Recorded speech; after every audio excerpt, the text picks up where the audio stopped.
I'm just happy that we understand now that you like James Harden because you both love strip clubs. That's all that matters. And we are live. Welcome to the NBA Deeper Dive. It is Tuesday, May 2nd. I am Josh Engleman. I am joined by the baby-faced assassin himself, Adam Scherer. We are brought to you by Underdog, who is being used by one of us during the show. I'll let you assume who that is. Be sure to hit the like button, subscribe to the channel, and hit the notification bell so you know when everything goes live. James Harden's biggest fan, Adam Scherer. How are you? I'm good. Wrapping up an Underdog draft that I fully expected to be done by now. But yeah, doing well. Multitasking seems to be working well for you. Yeah, it's one of the things I'm really good at. Yes, I'm sure that that's very, very true. Lots to talk about here. Unfortunately for us, we have received essentially no information. There are random reports that Jimmy Butler may or may not have looked okay during shoot around, whatever the hell that means. I am taking that with a grain of sand or salt or whatever, a grain of something, that's for sure. Salt is the word you're looking for. Yep, lots of grains around this part. We're not gluten-free on this show. Anyway, we're going to break it all down. This first game is going to take a while. The second game, I think, is a lot easier to talk about. As much as I would like to just shoot the shit and randomly talk about who the hell knows what, we got to get into it. So are you ready to talk about this slate? Yes. All righty. The Miami Heat are 6-point dogs in New York, 208 total. We're starting on the Miami side, and the biggest piece of information that we have here is the status of Jimmy Butler. Currently questionable, got hurt, 4 or 5 minutes left in game one, was not able to move while on the floor. No one told the Knicks, unfortunately. They decided to ignore it completely and not attack him at all. But here we are. I'm going to ask you a question that I know you're going to answer like an asshole. What is your expectation on Jimmy Butler? Do you think he's playing today? I don't have one because this game's at 7:30 and we're going to find out in time to make lineups. God, you're the absolute worst. So the reason that I don't think he'll play, and I don't trust anything at this point, is the fact that there is a massive, massive layoff between game 2 and game 3. They don't play again until Saturday. Just seems like you should just bag, especially having a win in the books, bag this one, give him a full week to get ready, and then just beat the piss out of him starting in game 3. That seems like, and it's the Knicks on the opposite side. If this were like a team where you really needed to give it a run, I could understand it. I think you can like pseudo punt this one pretty safely. I mean, look, assuming the line doesn't move all that much when we get the real news, like there's still like 35-ish% to win the game outright. Yeah, I mean, that's perfectly reasonable to me. Like, it's sure. Normally when guys are questionable in the postseason, I assume they're going to play. Normally when Jimmy Butler is questionable, I assume he is not going to play. Those two things obviously work against each other. And then the fact that it clearly is a legitimate injury, I think your logic makes sense. I think that it's more important to just kind of know what you're going to do in either situation than to try and guess right now. Is it even really all that difficult to break it down if Butler is in? Like at this point in time, we haven't had Oladipo for 3 straight games. We haven't had Tyler Hero for, I don't know, the basically the entire playoffs. Like, is there anything in the Heat rotation after game 1 that you think is like super reasonable to look at? Like, is there anything that jumps out to you if Butler just happens to be in like normal? No, not really. I mean, you obviously still don't have Hero. So you got 30 minutes off the bench from Lowry. You got 33 from Vincent. That's to be expected. You got the Caleb Martin, Max Strus, Duncan Robinson rotation where like at least one of them is likely to play enough minutes to offer value, but good luck guessing which one it is. But the rotation, otherwise in that game pretty much was what you expected. Kevin Love played 16 minutes. Maybe you thought he'd play 20 instead of 16, but there was nothing really weird in that game rotation wise. No, that's so like, I think we're better off hypothesizing the Heat without Butler. Do you want to point out who the best plays are on the Heat if Butler is in, and then we can go to sort of the hypothetical situations? Sure. Oh, I'll do that then. Because like obviously Butler looks good if he's playing, although Right, we're yeah, nervous like, about his health. If Butler's in, he's 9,400. You know the type of upside he gives. You've seen it all postseason long. Just taking over offensively. It's not a great matchup against the Knicks, clearly, but still, looks good at 9,400. We have him pulling 31% ownership right now. Only a 20% chance of being optimal, but the upside clearly is there. If he's in, I think you're mostly looking to like Kyle Lowry, Gabe Vincent for value. Those guys are pulling 30 to 40% ownership. They're cheap. There's certainly stuff you want to pay up for, at least to some extent, on this slate. So you're getting those value pieces. It hurts Bam if Butler is in. I think if Butler is in, Bam looks fine. It's a 2-game slate. He's playing big minutes if he avoids foul trouble. He's pulling 28% ownership. All that looks reasonable, but if Butler is out, you're certainly seeing a nice bump there. Whereas if he's in, it's just sort of a secondary play. Okay. Now I think this is sort of just the easier way to do this. We need to break down what happens if he's not playing. Do you have an assumption on starting lineup here? Seems like it'd be a Duncan Robinson scenario, but given how they closed the most recent game, I wouldn't be surprised if it were Lowry. It could be Lowry. It could be Martin. Robinson would be my best guess just to keep Lowry in that bench role. Okay. Let's start with Bam then. With no Butler, I can't stop getting to Bam, so we should not listen to a damn word that I say. However, if Jimmy Butler is not playing, what do you do here with a $7,800 Bam?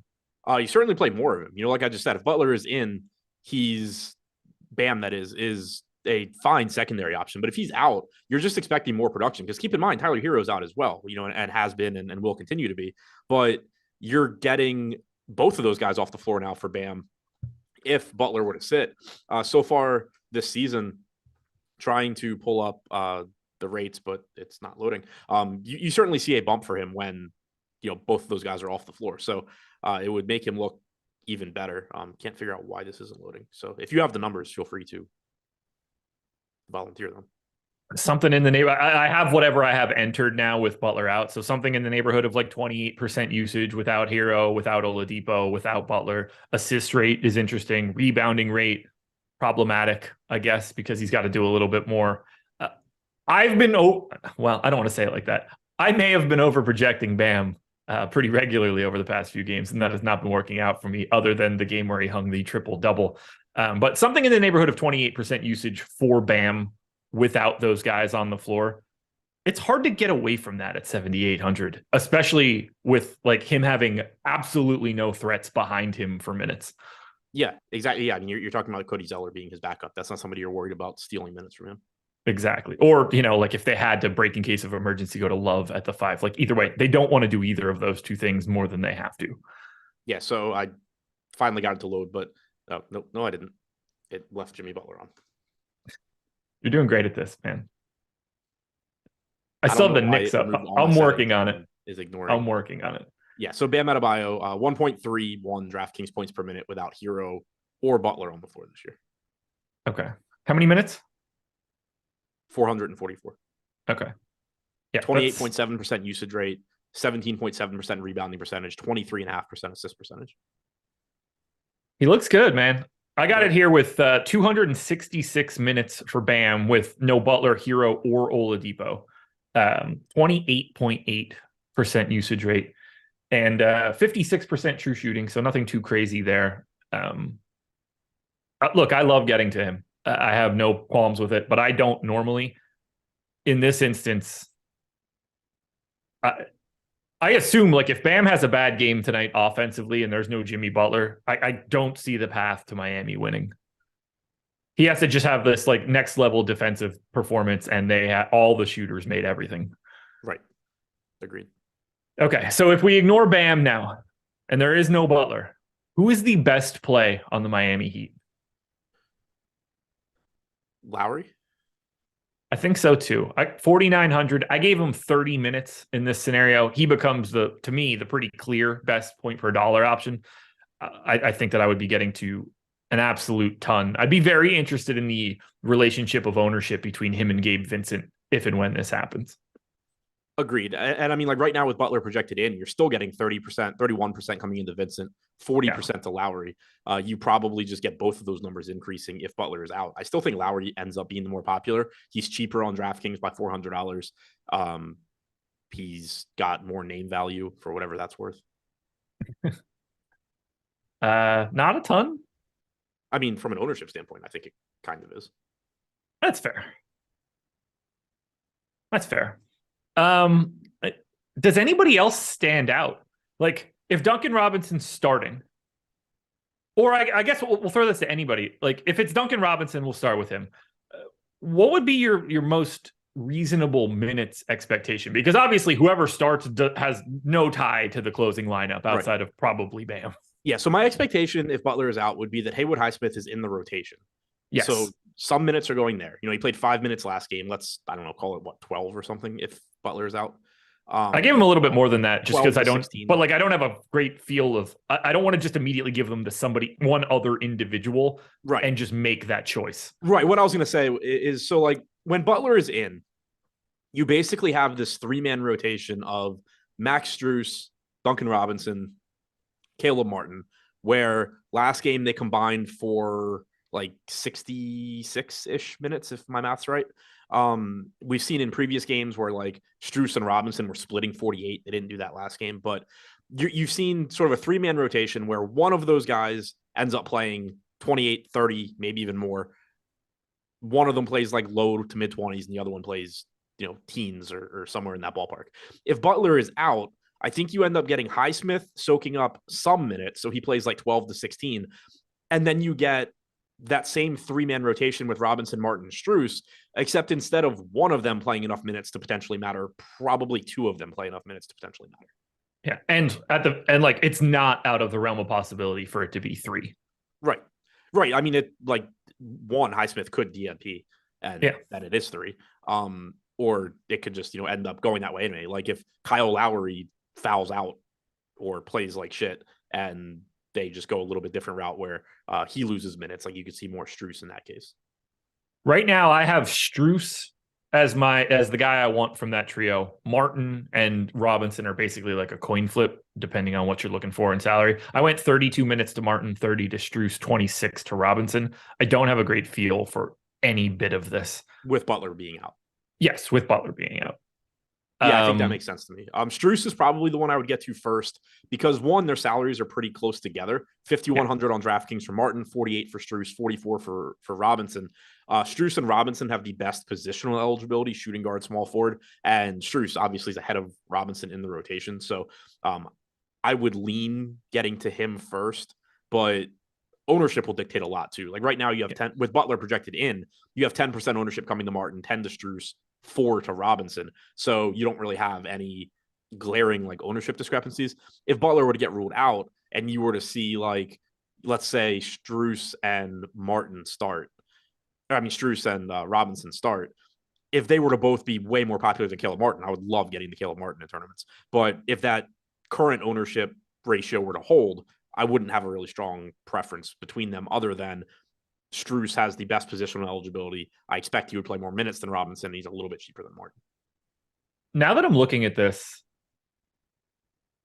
if Butler is out, I don't think they're going to start Duncan Robinson. I don't think they can go Strus, Robinson, Love.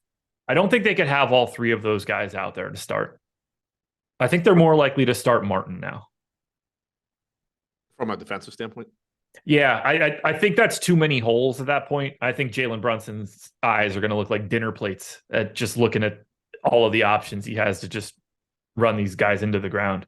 Just like when I look at it, it's like, okay, assuming Kevin Love continues to play at the 4, I think they lean defense and I think they go Martin. Yeah, I think that's completely reasonable. Maybe they would go Lowry. I'm starting to think that I would have a hard time believing it's Duncan Robinson. Yeah, I think that's, who knows? That's reasonable. We also, it's tough, and I don't mean this in a negative way because Spoelstra is obviously a great coach. We've also seen at times this year where it's like there's no way they're going to actually play, start Oladipo with Butler, and then he's like, yeah, no, we're going to do that anyway. So like, it's still, you still see NBA coaches sometimes be like, I would really like to do this. Let's see if it works, and then we'll adjust if it doesn't. How do you want to handle Kevin Love today? Because I think he's a wild card. Yeah, so do I. 16 minutes last game, but obviously could have played, an extra 4 to 6. If Butler is out, it certainly opens up minutes in general and production in general. Right now, he's coming in at 4,700 on DraftKings. He is projected to go a little bit under owned, 17% ownership, 24% chance of being optimal. On a 2-game slate, I don't mind just sort of hoping for the best. Hope he gets a bunch of rebounds. Hope that he's efficient on his shooting, whatever the case may be. We have him projected for 20 minutes, so I think that's a reasonable projection. What do you think that number looks like if Jimmy Butler's not playing, though? Like 20 minutes for him with Butler in is just that's just what it is. But what do you like? Is he going to play 30 minutes today? I don't know. I mean, like they still, so like if Butler is out, the closing lineup is still probably Vincent, Lowry, Martin, Strus, Adebayo. Yeah. I mean, with the ability to flip Duncan Robinson for Max Strus, if those were the shots that went in earlier. Right. But yeah, I think I'd be very surprised if Vincent, Lowry, and Bam weren't in the closing lineup. Yeah. Lowry would also, have to be doing, by the way, to your point about bad shit. What? Lowry would have to be pretty bad to not make this closing lineup today if Butler's out. Yeah. And to your point, and I don't know why I didn't think about it before, to your point about thinking Martin starts, it probably is worth noting too, and it goes right along with what you were just saying. Even though Robinson and Strus didn't combine for 48 minutes last game, they still never shared the floor. And in the previous series, you had seen where they were just straight playing 48 minutes, kind of depending on who was playing better, but they were never sharing the floor. So I think that is more reason, like you were saying, to think that it's more likely to be Lowry or Martin. Yeah. And then if you do that, it's so easy to like your first sub is Robinson in for Strus. If it's not Lowry, then you can very easily go Lowry in for Vincent if you need to. Martin can come in for Kevin Love. Like it lines up, or Haywood Highsmith in this scenario, Zeller. It feels like the pieces fit together more. Yeah. So anyway, they're going to start Highsmith. Yeah. Oh yeah, Yurtsevin alongside a fucking Bam. It's going to be fantastic. I think Love's really interesting. There is a ceiling to him today if they're just like, shit, we're going to try to save the boards and just let it fly. So I am very, very curious there. Is there any path where you would go to Zeller? No. Okay. I mean, same page. Like 150 lineups, he lands in one somehow. Sure. Yeah, sure. But intentionally, no. Is there anything else that we can touch on right now for Miami? As much as I would like to dig into this even further, I think we've kind of touched on it. And as ridiculous as it sounds, if Jimmy Butler doesn't play, like it doesn't even create the same sort of value you would expect. Right. It just opens up, it opens up more value, but it's still a lot of risky stuff. It's not like, Julius Randle's out, Obi Toppin's going to play 100 minutes. It's not that just, insert this guy for that guy type equation. Yeah, exactly. Okay. I got nothing else for Miami. So let's keep this one moving. Guys, hit that like button. 1,200 people in the house, 120 likes. I like it. Live Before Lock coming up next, 6:30 start. So you will get those guys. That is where you'll get the news for whatever's going on for the Knicks, whatever's going on for the Heat. Make sure you're watching Live Before Lock. That will help you out quite a bit. And this is the easy part. You should use our avatar on whatever site you're playing on. You can go to stokastic.com/avatar to get our picture. Add that to your DK account, your FanDuel account, wherever you're playing. Because if you finish in the top 3 of a contest with at least 5,000 entries, all you got to do is tweet at StokasticHOF, add some screenshots with how you did, and you will then be able to get a free month of Stokastic Plus Platinum. It's an incredible deal. We'll be shouting you out in our Hall of Fame segments as well. There's no reason to pass on this if you haven't done it yet. Why not take the chance at putting yourself in a situation where you can get upwards of $150 in, Stokastic bucks, basically, by getting that free month? It's a great deal. We all have it. We all like to be in that same Stokastic community. You guys can join us as well. Again, go to stokastic.com/avatar and use it on whichever site you're looking for. All right, to the Knicks we go, where we do the same thing that we just did. Lots and lots of hypotheticals. This one, even trickier. We've got the Q tag on Brunson. We've got the Q tag on Julius Randle. Randle missed game 1 after rolling his ankle in the final game against whoever the hell the Knicks played in the previous series that I already forget. I think the overwhelming, Cleveland. I think the overwhelming assumption here is that Brunson is playing. Like, everybody's just treating that like it's a Q tag that doesn't really exist. The Randle one, obviously, very different in this spot. Feels like he's playing to me. Don't really know for sure. Let's ignore Brunson for a second. What do you want to do with $6,900 Julius Randle if he's in? This one's really, really tricky to me because on the one hand, it's a $6,900 price tag on Julius Randle, and you know how high the ceiling is for Randle. And that's just, a really cheap price tag. Obviously, he really struggled in the Cleveland series. Miami's good defensively, but they don't have Jared Allen and Evan Mobley in the paint. No. But you're also dealing with the injury. And I've said a million times, I think the most difficult thing in DFS is to try and quantify a player that is playing banged up. We got the report from Showdown before the last game that Julius Randle was essentially doubled over and exhausted, but it wasn't clear from that report if they meant he went through a normal shoot around and was doubled over and exhausted, or if it meant like they just ran him for conditioning purposes, knowing he wasn't going to play and he was doubled over and exhausted. So I kind of assume it was the latter, but either way, like he's banged up. It's really hard to know exactly how he's going to look. 6,900 does eliminate or mitigate a good amount of that risk. I would be more concerned if this were still the Cleveland series. I'd be more concerned because you would have the brutal matchup that he's continuously struggling in, combined with him being hurt. Here you have a price tag based on the Cleveland matchup, and he's hurt. So like it does help to mitigate it a bit. I assume I'll play a shit ton of them like I did in that final game, which was looking so awesome up until the moment that it wasn't. That's my worry with Randle. And that's sort of my worry, like if Butler plays too. If they're in, my only concern is re-injury. Like I can't treat it like they're going to be a different player. That to me starts putting us in a scenario where we're like guessing what percent of a guy is showing up for the game. Right. My biggest concern is like, at what point in time does he re-roll this ankle? But if he's in and you're treating him like he's like whatever you want to call normal Julius Randle, 6,900 power forward center, that's not the right price. Agreed. And the field is aware of that. We have 47% ownership coming into Randle, 50% chance of being optimal. It's a very good price tag. Is he the best play on the slate? Probably yes. But again, it comes with like that. It comes with that just extra volatility because of the injury. But it just goes back to like if you wanted to tell me that you're just going to not play 50% on Julius Randle and hope that he either re-rolls it or he is absolute garbage, whatever. Like that's a more reasonable take than the normal like this guy's 50% owned, you can't play.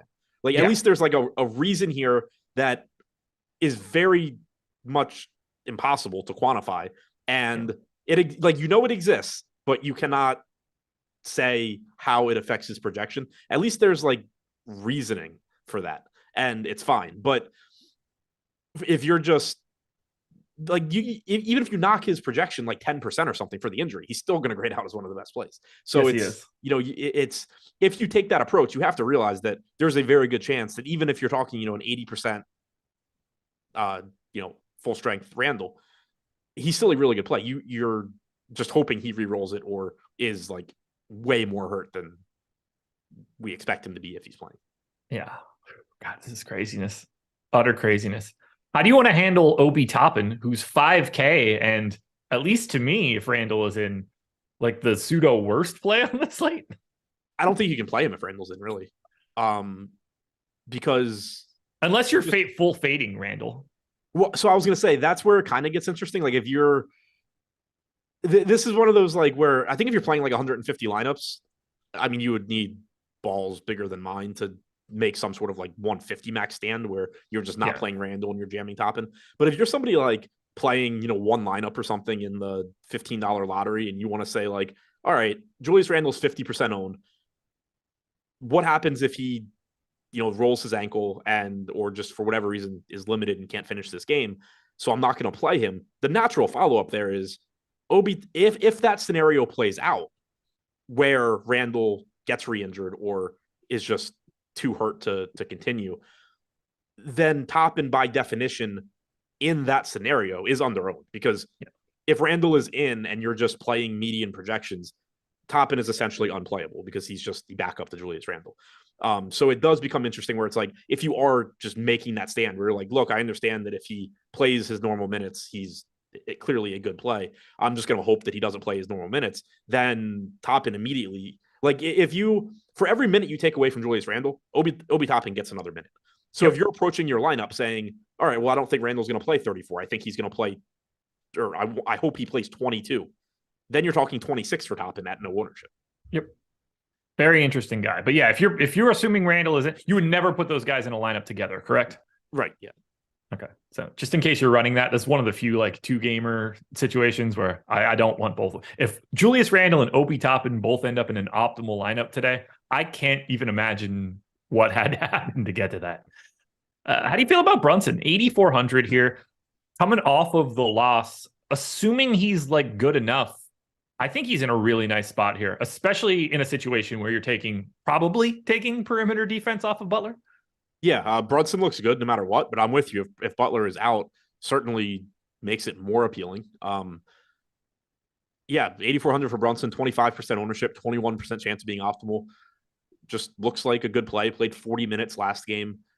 Kind of tough to get to, I think, from a salary standpoint. But again, it's sort of going to be dependent on Butler too, where not only from the matchup gets better for Brunson if Butler is out, but if Butler is out, you're losing that $9,400 play that's pulling 31% ownership, and it's going to make it easier to just turn some of that into Brunson. Obviously, some of that's going to turn into Bam Adebayo as well in that price range. But I like Brunson, if you can get there. What else stands out here for the Knicks, assuming they're at full strength? Are you assuming Josh Hart stays in the starting lineup? Do you think they think about going back to Quentin Grimes, who didn't play a very large role on Sunday, played about 10.5 minutes, but Grimes still sits at 3,400. What else do you want to do with all of these wing guys? So I do want to clarify something too, in case it wasn't Butler out. What? Butler out. Oh, but the guy in chat just said he was in. I know. That's why I timed him out, because people are exactly what you would expect. So I'm really surprised we're getting that right now. So am I. I don't know why that wouldn't come out at 7:00. Remember when I told you that whole exercise you wanted to do where we guess if he's going to play was useless because we'd find out in plenty of time? Yeah, I do. Yeah. Well, really though, that should not be out yet. I was surprised the Embiid news came out as early as it did yesterday too.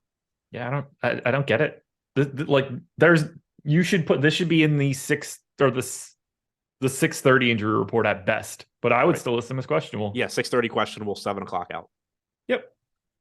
Well, okay. So everything we talked about for the Heat is fine now. Like, we don't have to go back and relitigate that. We're not going to. What I was going to say though, just to clarify, because obviously we spent some time just talking about the Obi Toppin, Julius Randle angle.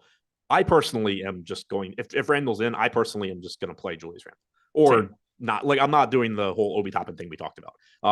I just kind of wanted to clarify that because we did, spend time talking about that sort of like abstract approach. I'm not taking it. I'm not recommending it. I'm saying that logically it works if you want to go that route. Hart, Barrett, quickly, Grimes. What are we doing here? Does anybody stand out? So assuming Hart starts again, I think he looks good at 5,900. I mean, the guy's playing huge minutes, played 43 last game. It's not like he's a bad point per minute guy. Probably loses a few minutes if Randle's back. Could lose a few minutes if Grimes plays more too. But you also got 27 minutes from Quickly last game, so that can easily be some of the Grimes minutes. You got 40 minutes from Barrett. Like, if Grimes plays more, it doesn't have to come from Josh Hart. I think expecting 37, 38 minutes from Hart if he's starting is very reasonable. It makes him look pretty good at 5,900. Grimes, if he's coming off the bench, is just a total dart throw where you're not expecting anything out of him, but he'll be low owned if he's coming off the bench. And if you happen to run good on minutes, then, great. You're in a good situation. If he starts, 3,400 is very cheap. I don't know if this is going to be a Josh Hart game today, now that Jimmy Butler isn't on the floor. I don't know how healthy Quentin Grimes is. I think he's a bit of a better shooter than Josh Hart. I think they can skew shooting a little bit more now because Josh Hart's defense has just become way less important. Yeah, but I think that's still going to be somewhat answered by the starting line. Yeah, look, I'm assuming Josh Hart starts. I'm still giving him 30 plus minutes, but like I think there's a very realistic path for it to like for him to not play the 40 that he's been playing. But if he starts, I'm expecting like 36 to 38. Assuming everybody's in, I am probably more pessimistic on Josh Hart for today than most. So then but you're going to be a lot of that has to do with like what I think Quentin Grimes. I think we're going to start to see more Quentin Grimes here. Yeah, so in that case, you have to be playing a decent amount of $3,400 Grimes. Yes, agreed. Yeah, that's fine. Yeah. And like obviously, it's a fluid situation here too. Like I'm always really worried about the team that lost game one and what they're going to change heading into game two, because it's usually something, but it's also Tibbs. And he could also just not change a goddamn thing. He is typically one to stay in his ways. Typically? What? He's typically? Typically, yeah. Yeah, that's a good one. How do you want to handle Mitchell Robinson and Isaiah Hartenstein? They seem to be pretty firmly trying to give 30 plus to Mitch as much as he can handle it. Yeah, the minutes look really good for Robinson. Price tags come up a little bit. He's 5,600 now. We have him going under-owned, 21% ownership, 31% chance of being optimal. I was a little surprised when I saw the optimal number, but, again, we ran the numbers. I didn't. So, sure, I think he looks good. Hartenstein coming in at 3,800, 23% ownership, 12% chance of being optimal. I'm not going to say I wouldn't play them together since it's a 2-game slate. Ideally, I wouldn't play them together. There is still some path where Robinson plays 30, Hartenstein plays 18, Robinson pays off 56, and Hartenstein beats every sub 4K guy. Yeah, I mean, you're not looking for too much more than a fantasy point per minute combined out of the two of them. And if Hartenstein can handle his piece of it all, like I think you can be fine there. Being 3,800 on a 2-gamer makes sort of everything viable in terms of combinations. Scott, you should not be glad that the Butler news came out now. No one should. What? But you should not. No one should be like, if you're playing DFS and focused, you should not be happy that Butler news came out already. I mean, it just saves me from having to scramble later. Yeah, but I would rather scramble later than have everybody be okay to do it now. I mean, if it came out at 7, everybody's projections are going to be updated by 7:15. Like, it's not like you're going to get a late swap situation. Fair. I want information like that as late as possible on a 2-gamer. Let people screw it up. Let people leave them in there too long. Let people forget. Take my chances. I don't have anything else to really say about the Knicks. No, all I was going to say about Hartenstein, to your point about like if you get a fantasy point per minute combined, there's just not a lot of sub 4K guys to like on this slate. So yeah, that's why I wouldn't, even though, I'm not going on my way to play them together, I wouldn't set a rule not to. Just because, again, like if you get a decent game in 16 to 18 minutes from Hartenstein, there's a decent chunk of times where he's still the best sub 4K guy, and that does offer value. Yeah, and even if you get like, 28-20 or 27-21, where wouldn't be all that crazy for Mitchell Robinson to still score 30 fantasy points in 27 minutes. And then every extra minute you get out of Hartenstein just looks better and better and better. I got nothing else here for the Knickerbockers. Me neither. Hit that like button, folks. 1,700 people, 177 likes. We need to get up over 200. So we got to talk a little bit about the sponsor. That's going to be Underdog. Adam, how is your draft going on Underdog right now? It's over, and it did not go well because I just drafted horribly. Well, I mean, that was a given before you clicked enter. So we'll just say that it was great. Guys, if you want to play running backs, 3 tight ends, none of them were particularly good. I don't even know if that's good or bad. If you guys want to play Underdog drafts with Adam, if everybody wants to play in an Underdog draft with Adam, you can get your first deposit doubled up to $100 by signing up with the promo code Stochastic. Use our link in the description. Now, you got to be 18 or over, 21 plus in Massachusetts and Arizona, 19 plus in Alabama and Nebraska. Sure. Those are things that I'm supposed to read off. That's pretty wild. If you're concerned with your play, please call 1-800-GAMBLER. That would be a good thing for you. They've got pick'em contests. They've got daily fantasy contests. But what we're talking about right now, the biggie, we're talking about NFL best ball. What is the payout for the NFL best ball contest this year? $3 million the first. I think it's like $500,000 to the most regular season points also. That is a massive, massive, massive amount of money, folks. So if you are interested in getting into NFL best ball, that is the driving factor here. You should be checking this out as much as you possibly can. I wish that I was more of an NFL guy. I'm not. When NBA season rolls around, I'm going to be all over this bad boy. That's going to be the one that I'm looking for personally. But take advantage of this deal while you can, guys. It's out there for you. And who doesn't want a little bit of extra money when you're signing up? I know Adam's going to be grinding these best ball drafts. You might be seeing him out there, but up to $100 by signing up using that promo code Stochastic. Start with $200. What's the buy-in for the big contest? 25. There you go. So 20, you put in 100, get another 100. You're at 200 right there. That's 8 entries. Take your shot at a massive, massive prize. All righty then. We ready to talk about Lakers and Warriors? Yes.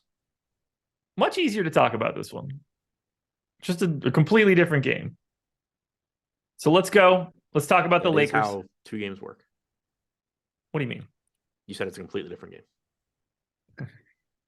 Yes, it is. Yes, it is. So, Lakers, 5-point dogs in Golden State. Fascinating game as far as I'm concerned. Let's start at the top. 10,000 for Anthony Davis, center only. 10,100 for LeBron James, small forward only. Who do you prefer? I think Davis. Okay. There's not a ton of opportunity. Actually, never mind. I take that back. I guess LeBron now. I was going to say there's not a ton of opportunity cost on this slate, but because Bam just became a lot better, I'm going to use that as the tiebreaker toward LeBron. They're very similar to me. They both look good. We had, prior to the Butler news, Davis 34% chance to be optimal, LeBron 24. I think small forward probably is a little bit easier to pay up at now than center. I didn't realize people started talking about Fournier. Good God.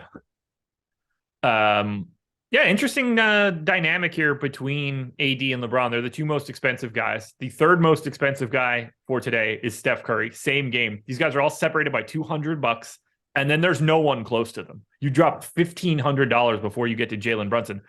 Before we get to Steph, I'm going to ask you it now. Like, rank the 3 payups. And if you got to put them in like the same tier, by all means. Yeah, I mean, I think they're all comparable. We have 50 DraftKings points coming to LeBron, 51.8 to Curry, and 52.3 to Davis. Those are all essentially the same thing. I think I would go Steph, LeBron, Davis, just positionally and salary-wise. Okay. Like Steph, we have Steph projected just below Davis. He's $100 less. We have LeBron as the lowest projection, but I think his position is probably the most valuable now. Like at guard, you're going to be allocating a lot to Russell, Reeves, Lowry, Vincent, to some extent Brunson. At center, Bam is looking more and more like a priority. Robinson looks good. You can play, like Strus at shooting guard or small forward. You can play Martin at power forward. So that I think they're all really close. I would think it's probably Curry, LeBron, and Davis. Okay. So you mentioned Russell, who at this moment is 3rd in our ownership projections on DraftKings, 5,800 point guard, shooting guard. I'm going to end up getting this wrong today, and it's going to irritate me. But I think I'm going to end up being right by the end of the series, which is going to irritate me even more. This is a really bad series for D'Angelo Russell. That's what happened to me with Keegan Murray last series. Yeah. At the beginning, it was like, oh, I'm going to play Keegan Murray because eventually he's going to play more minutes. And at the end, it was like, well, I'm going to stop playing Keegan Murray because 67% of the field's playing him because he played more minutes last game and he's just going to compete. But then he keeps playing more minutes. I think this is much more likely to be a Dennis Schroeder series than a Russell series. I think Russell's going to struggle. I'm very curious about his minutes too. I mean, like, this was a guy that just like couldn't find them in the previous series other than one game. How do you want to handle D'Angelo Russell? Like in a cash game, I can't ignore him because hang on. What do you mean Russell couldn't find minutes last series? I mean, it was just consistently 30, and you would just expect more. I would expect more out of that type of player, given what's behind him. He played 30 in the closeout game. He played 30 minutes basically in 3 quarters. Sure. The game before that, he played 30 minutes. He lost like 3 or 4 to garbage time. He had the one game where he played, I don't remember, something really low. He played 29 in a game that he fouled out. That was the game that went to overtime. What's your expectation for his minutes today? 31 before that. 30 north of 32-ish. Sure. We're on the same page there. I think he's live to start losing those to Dennis Schroeder as this series goes on. I just don't know how quickly they're going to pull that plug. We'll find out. Because he's going to get picked up. Yeah, I don't disagree with you there. I was just taking issue with what you were saying about the previous series. Well, I expected D'Angelo Russell heading into that series to just be like locked into 36 minutes. Yeah, I mean, I guess they were lighter than that. Yeah, like he was a little lighter than that, but like it was still, I think a lot of like random variance is why he didn't play like 34-ish pretty consistently in that series. No disagreements. How do you feel about him in a GPP? Like the price tag is obviously appealing. Yeah, the salary is very appealing, and it does mitigate a lot of the risk that we're talking about. At 5,800, if Russell plays like 28 minutes, he's probably still fine, because we're not talking about we think he's going to struggle to score and produce fantasy points. We're saying we think he's going to struggle on the defensive end and get taken off the floor. That doesn't mean he's not going to be productive when he's out there. Somebody in chat said he's not going to guard Curry. Dennis Schroeder will. That goes hand in hand with what you were kind of just getting at. Also, I'm expecting Jared Vanderbilt to guard Curry, but that's neither here nor there. That's not here. Yeah, here nor there. But the point was like Schroeder and Russell aren't on the floor together a ton. So right. When he's out there, like you still expect him to be productive. So in cash, I fully expect that you'd be getting to Russell, or I should say, I haven't built a cash lineup. You probably would be getting to Russell. If not, he'd be one of the like last guys out. In tournaments, I do think it's really interesting. At this price, I'm still inclined to play quite a bit of him. He is pulling 44% ownership, but I agree with you where sooner or later, there's a good chance that he loses some minutes. Okay. How do you feel about $3,700 Schroeder? I think he's very interesting in tournaments. I don't trust his playing time in game one. I also don't trust his production. That's the other thing. Russell is going to do things when he's on the floor. Schroeder is going to run around and not do much a lot more often than Russell is. We saw that from a point per minute standpoint last series, but at 3,700, we talked about it with Hartenstein. You don't have to be great to be a useful piece on a 2-game slate where you do have Curry and Davis and LeBron to pay for. We have Schroeder projected for 15.5 DraftKings points right now, which gives him a 28.5% chance of being optimal. That speaks to how useful that value is. We have him with a 0.5% boom percentage. This is the type of play where on a normal slate, you're just completely ignoring him and saying, like, I don't care if he scores 22 fantasy points at 3,700. You don't need him. On a slate like this, though, it's totally different because you just don't have many cheap options. Very interested there. How do you want to balance the Rui Hachimura, Jared Vanderbilt minutes? Both power forward eligible. Hachimura, $600 more expensive. Looked pretty good in that first series. Bet you wish you had a decent looking Rui Hachimura in Washington. No, I don't. But yeah, I do think he's an interesting play here. I mean, his price tag came down is the big thing. He's 4,500, 17% owned. Not confident in him, but I don't mind taking some shots at that price tag. I like Vanderbilt at 3,900. So do I. Looks like he's going a bit under owned here. We have his optimal percentage like double his ownership, which makes me think the ownership probably comes up. But at 3,900, he doesn't even need to play that many minutes. Like he can play the same rotations as last game where he's playing like 20 minutes and he just rebounds at a high enough clip that he can still be a really good option. And then like you were saying, if he does get more minutes for defensive reasons, that's a big reason they brought him in was the ability to switch and the ability to play defense. Wouldn't be surprising at all if he just plays more in this series. And he's priced right now to play 20 minutes. So like, even if he plays 20, solid play. If he plays 26, very quickly can turn into like, oh shit, you needed Jared Vanderbilt tonight. Yeah. I don't know how they're going to let this, or like, I don't know how they're going to treat this in terms of, like closing lineups and stuff, because they do tend to potentially run out the guards, but if Vanderbilt is showing any sort of success from a length perspective, like I think he's live to see a lot more minutes than way more minutes than he had seen during that previous series. Agreed. And at 3,900, like if you know that he's getting 24 today, you're going out of your way to put him in a lineup. Yep. Austin Reeves, the 2023 Gale Goodrich, 6K point guard, shooting guard, just looks good to me. Yeah, it looks very good to me as well. To me, he's been probably the most surprising guy in the NBA this year, but he's been really good. He's playing huge minutes. He's 6K. Like him and Russ are the two that are projected for the most ownership. They're the two that I think I would be most likely to get to in a cash lineup, and I certainly don't mind playing them in tournaments either. Troy Brown, Malik Beasley, Gabriel. Is there anything else at the end of this bench that you think becomes a thing for this series? I don't really think so. Like, I don't hate the idea in large field tournaments of maybe mixing in a little bit of Beasley just because if Troy Brown gets more minutes, his game doesn't really translate to fantasy production.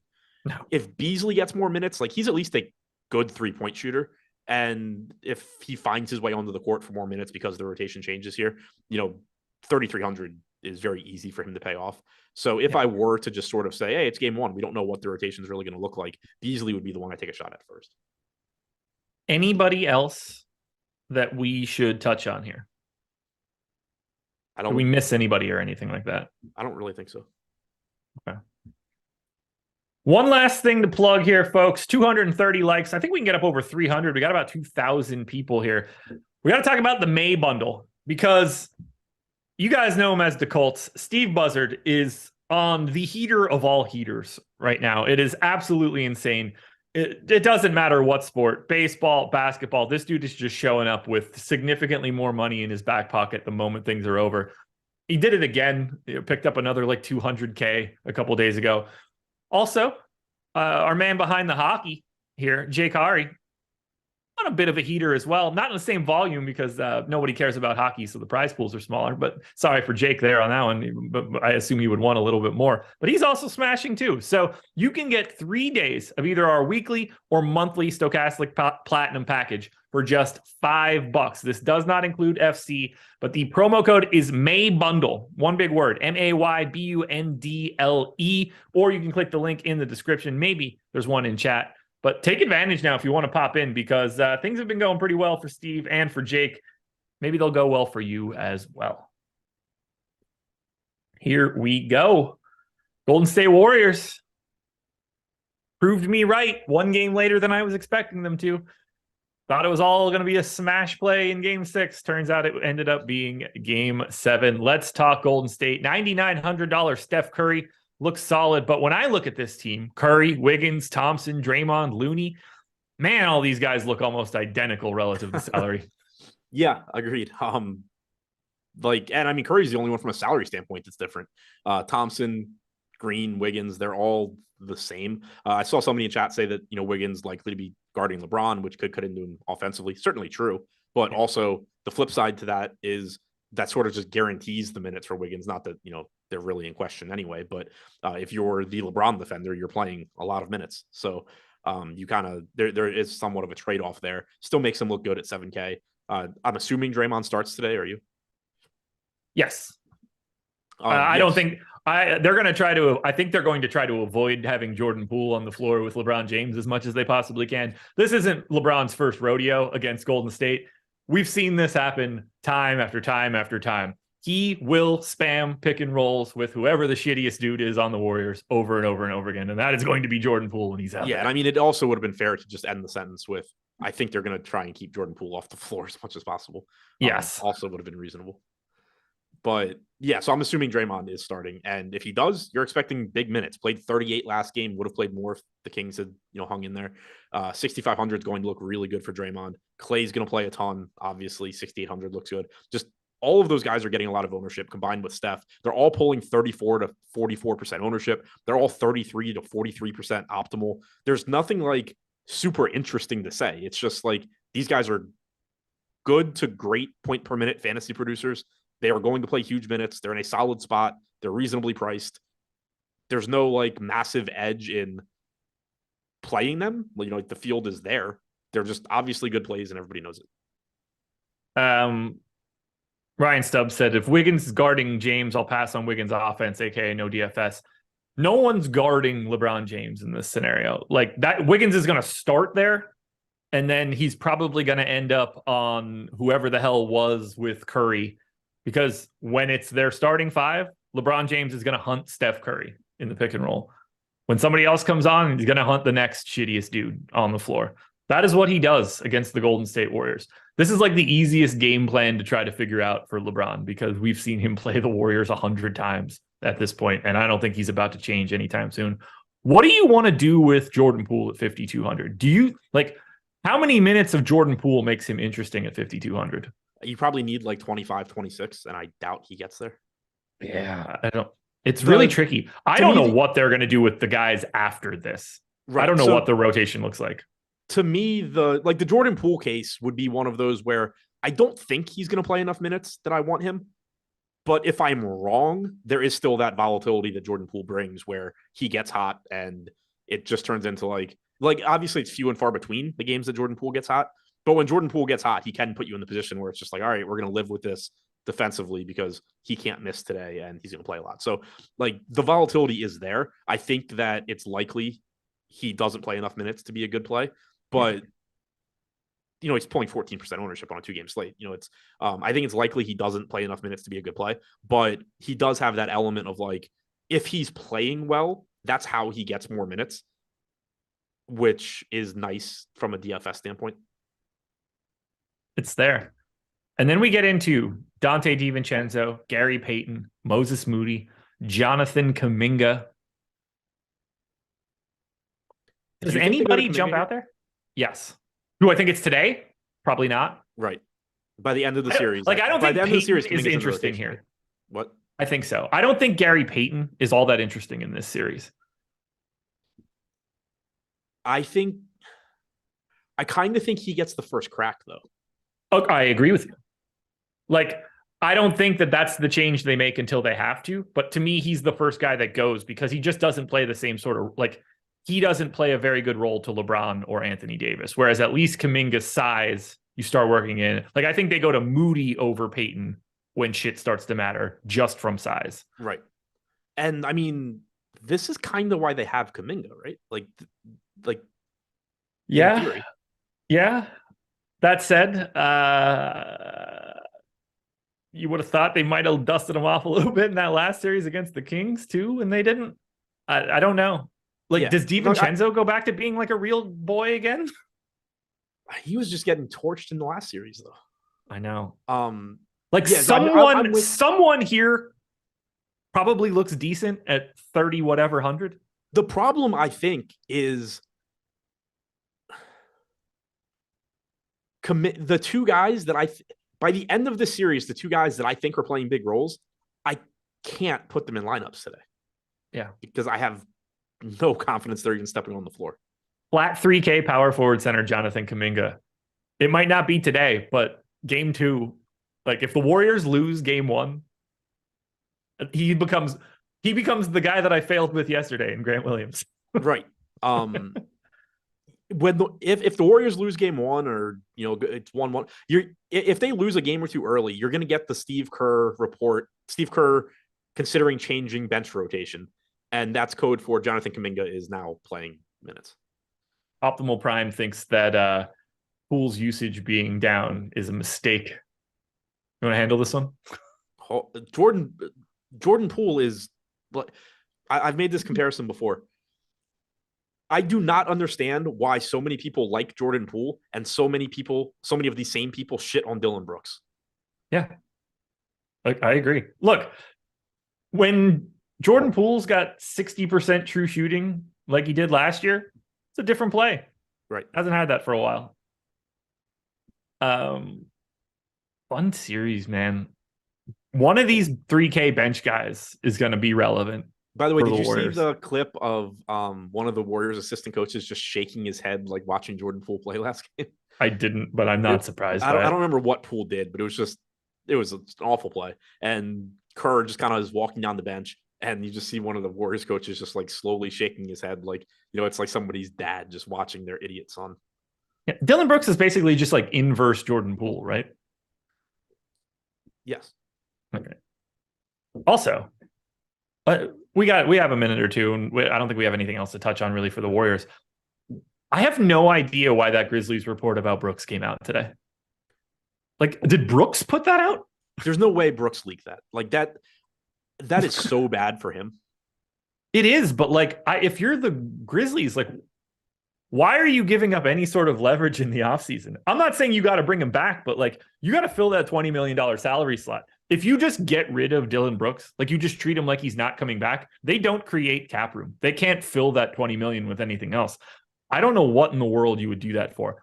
You need to get a sign-in trade here, and you're just making yourself look like less interested in it. I don't get it at all. The one thing that I think is reasonable that I've seen floated is that it was Shams taking liberties. Like, maybe, at least the last part, like the report that that Brooks isn't playing for Memphis next year is legitimate, but the add-on of under any circumstances that just made it over the top, like disrespectful. It's so bizarre to me. It's so bizarre. Like, somebody's going to sign him. I don't know. The people that think that like that's not going to happen, it's going to happen. He's getting no less than the mid-level exception and probably quite a bit more. Yeah, we know what the report was, Peter. Yeah, I'm not confused by what it said. I don't know why the Grizzlies would ever say it. Why whichever side leaked it. Yeah. Because it's not good for either of them. Like you said, Memphis would like leverage there.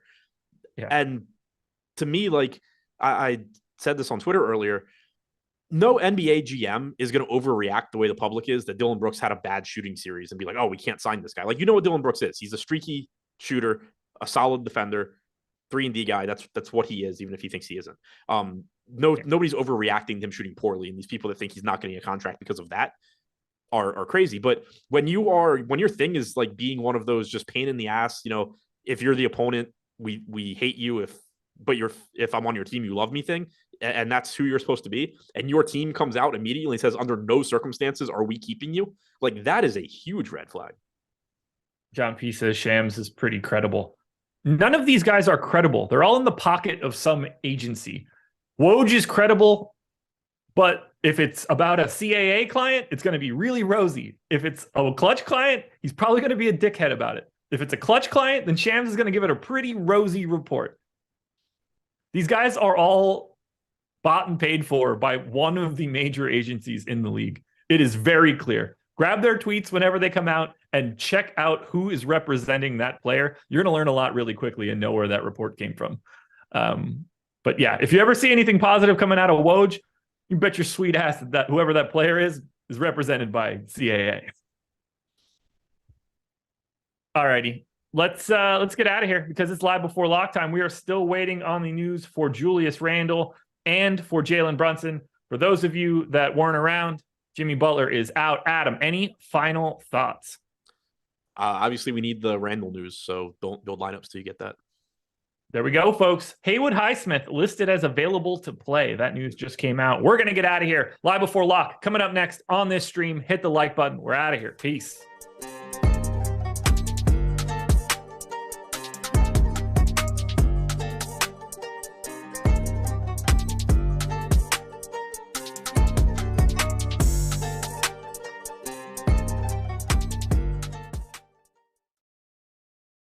Yo, it's that time of week again. Stochastic Hall of Fame, where we dish out a bunch of free months of Stochastic Plus Platinum. Yes, $120 value right there, and induct you fine people into the Hall of Fame right here in between the deeper dive and live before lock.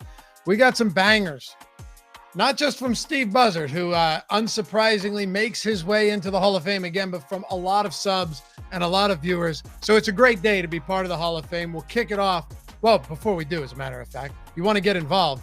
Download the Stochastic profile pic at stochastic.com/avatar. This is how you're going to get a free month. This is how you get inducted. Got to follow these very simple rules. Tweet your wins at Stochastic HOF if you finish top 3 in a field of 5,000 or more and win a free month. Get up here in the Hall of Fame. Let's make it happen. Just like DFS Dibbler or Amish Socks. Great feeling waking up to an extra $10K off a single entry. Thank you, Stochastic team. Finally in the Stochastic Hall of Fame. Feels good, huh, man? Amos Sox with a $10,000 win. Third place in the clutch shot. Not only in the Hall of Fame, but you get the free month too. Come collect it, brother. And Chris, the last name pronunciation there is going to give me Chris Setas. Is it like pterodactyl where the P is silent? I don't know, but I know Chris took down $10,000 here. Just took down my first 5-figure win. Thank you, Stochastic, for helping me with my NBA lineups. Awesome, man. Congratulations. And Johnny Ray, thanks to all of you and your content on YouTube. $5,000. Third place in the Sunday MLB Squeeze. That's a nice little weekend treat right there. Chase, simple man, at Stochastic HOF. $1,500. Taking first in the mini max. Dude, our guys have been crushing in these mini max contests for sure. Kenny Herron, shout out to Eric Lindquist, old E. Lindy, for the golf vid this week, and the Awesome-O Alec Baker for the expert analysis to play John Rahm this week. If you're not using Stochastic, you're doing it wrong. I would agree. Give me that free month. You got it, man. $1,000 first place in the mini max. $1,000 first place. These dudes just building the bankrolls up, crushing the mini max. Justin French. Great night in the NBA for Team Stochastic. Here's my contribution. Split the mini max. Thanks, guys. There you go. $375. First place. Gotta love it. Massive ROI. And Steve Buzzard, unsurprisingly, makes his way back into the Hall of Fame. Our CFO here, Steve Buzzard. I'm often asked, what's your favorite daily sport, basketball or baseball? How about both? 100K to baseball, 50K to NBA. On the same damn night. Leave some for the rest of us, Steve, and congratulations. Donkey, love the daily content, the boom bust tool, yes, sir, and open DMs with the crew. Been trying to fine-tune the process, the max 150 process with low stakes. Little late to post, but back from FanDuel, pinch hit on 4-3, $250 in the pinch hit, second place. Collect the free month, man. Congratulations. And Jeff, first MLB season, and I'm still learning. Nice W for the confidence in bankroll. Appreciate y'all. $150 for Jeff. Followed up by Crash Money. Small win, but I'll take it all the same. Thanks to the crew for all the great content. Appreciate Steve Buzzard taking time out from winning all that to help me refine my process in office hours. Yeah, I think Thursday it is, Steve Buzzard in our premium Discord office hours, answering all of the questions you guys have. What better person to ask questions to than Steve Buzzard right now? Sean, it's beautiful to see great ROI in such a tough contest. A nickel into 75, I'll take it. Hell yeah, man. How about a free month of Platinum? Look at that. Platinum's worth more than you won. Now you can go on and use those tools everywhere else. Your team is the best around. Thanks, Sean. Congratulations, dude. Season. What, a quarter jukebox? All right, second and fifth place for Season in the quarter jukebox. And last but not least, R. Stanley, who affectionately refers to me as Laffy the Cheapskate because he finally now has the Stochastic avatar. Did not in the past. You rubbed me the wrong way, Rob, but we do things right around here. And because you got it, because you got second place and finally have the avatar, we can now issue you your free month. Congratulations to you. And to everybody else, remember, stochastic.com/avatar. Download that, use it wherever it is you play. Tweet your wins at Stochastic HOF. Get inducted here in the Hall of Fame and get your free month of Stochastic Plus Platinum. Congrats to everybody. We'll catch you back here for another edition of the Hall of Fame next week.